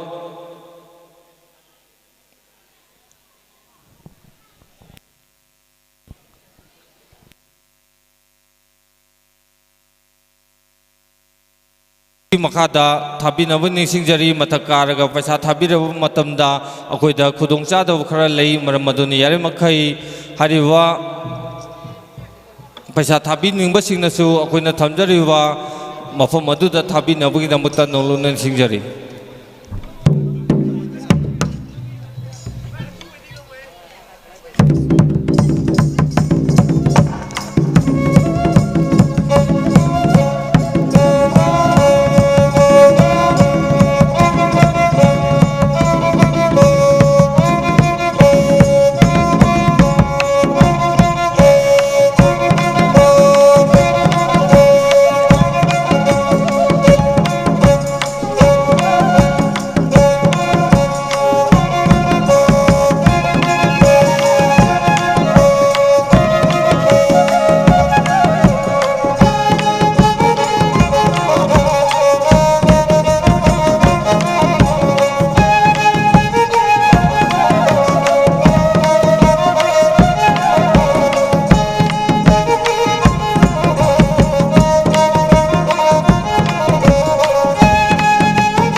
Thagachari Akam Angelica Gi Kangbu na sagi figa tribal combo dance takpi tamiba Oja James hari banipu ka taruk subai munu festival committee ki makai digi hanana thagapa phungdok chari mathang chahi da su hari ba dongi thogol si tobiu haiduna noluna ningsing jari masigi mathang da kokthok chari young entertainment society contemporary tribal combo dance masibu thogol tobi ke da singa dudi en Angelica en ayingbi P Selina S Sanamatum en Nirima P Lesemba Abung Premu Health Toy hariba singasina hariba nipugatro suba imoinu festival asigi kulot to vida muita muta noluna nising jari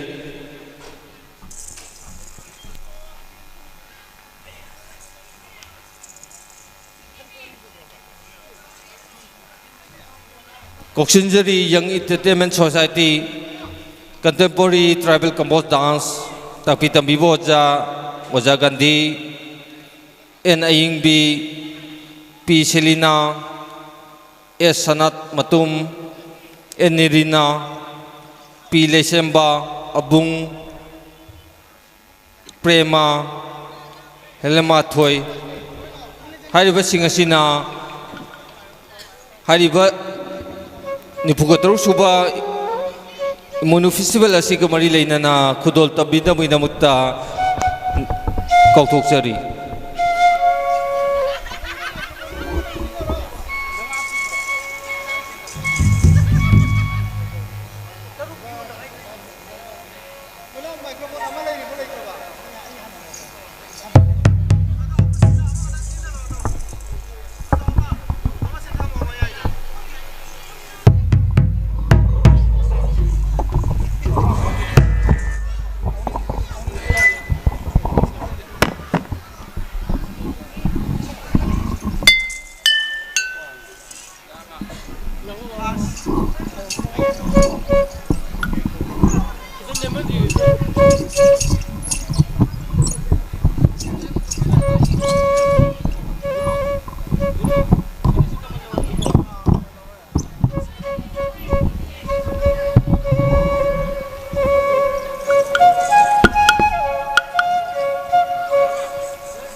Thagachari Young Entertainment Society Contemporary Tribal Kambos Dance Masigi Tapi Tambi Boja Oja Gandhi Masibu Saruk Togol Tabigi Basinga Dudi N Ayingbi P Silina S Sanamatum N Nirina P Lesemba Abung Hariba Singa Sisu Matang Chahidasu Hariba Imunu Festival Asida Togol Tabina Mugdamukta Nolona Singjari Masig Matangda Koktoksari Hentoi Bir Party Tribal Kambo Dance Masibu Tapi Tambiboja Sanju Hariba Sigi Togol Tabiga Singa Dudi Hentoi Bi Pepe Ton Ambe Mayesori Elina Hariba Singa Sina Hariba Nipuga Taruk Suba Imunu Festival Asigi Tribal Kamol Dance Asibu Kudol Tabina Bidamukta Noluna Singjari Amadi Haribang Ngasigi Nifuga Taruk Subi Munu Festival Asibu Lembira Amadi Togol Tobira Kwai Keeping Nasu Matang Jahidasu Hariba Togolasi Mapumpana Adum Tobina Bidamukta Noluna Singjari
थागचरी हेंथोई Bir party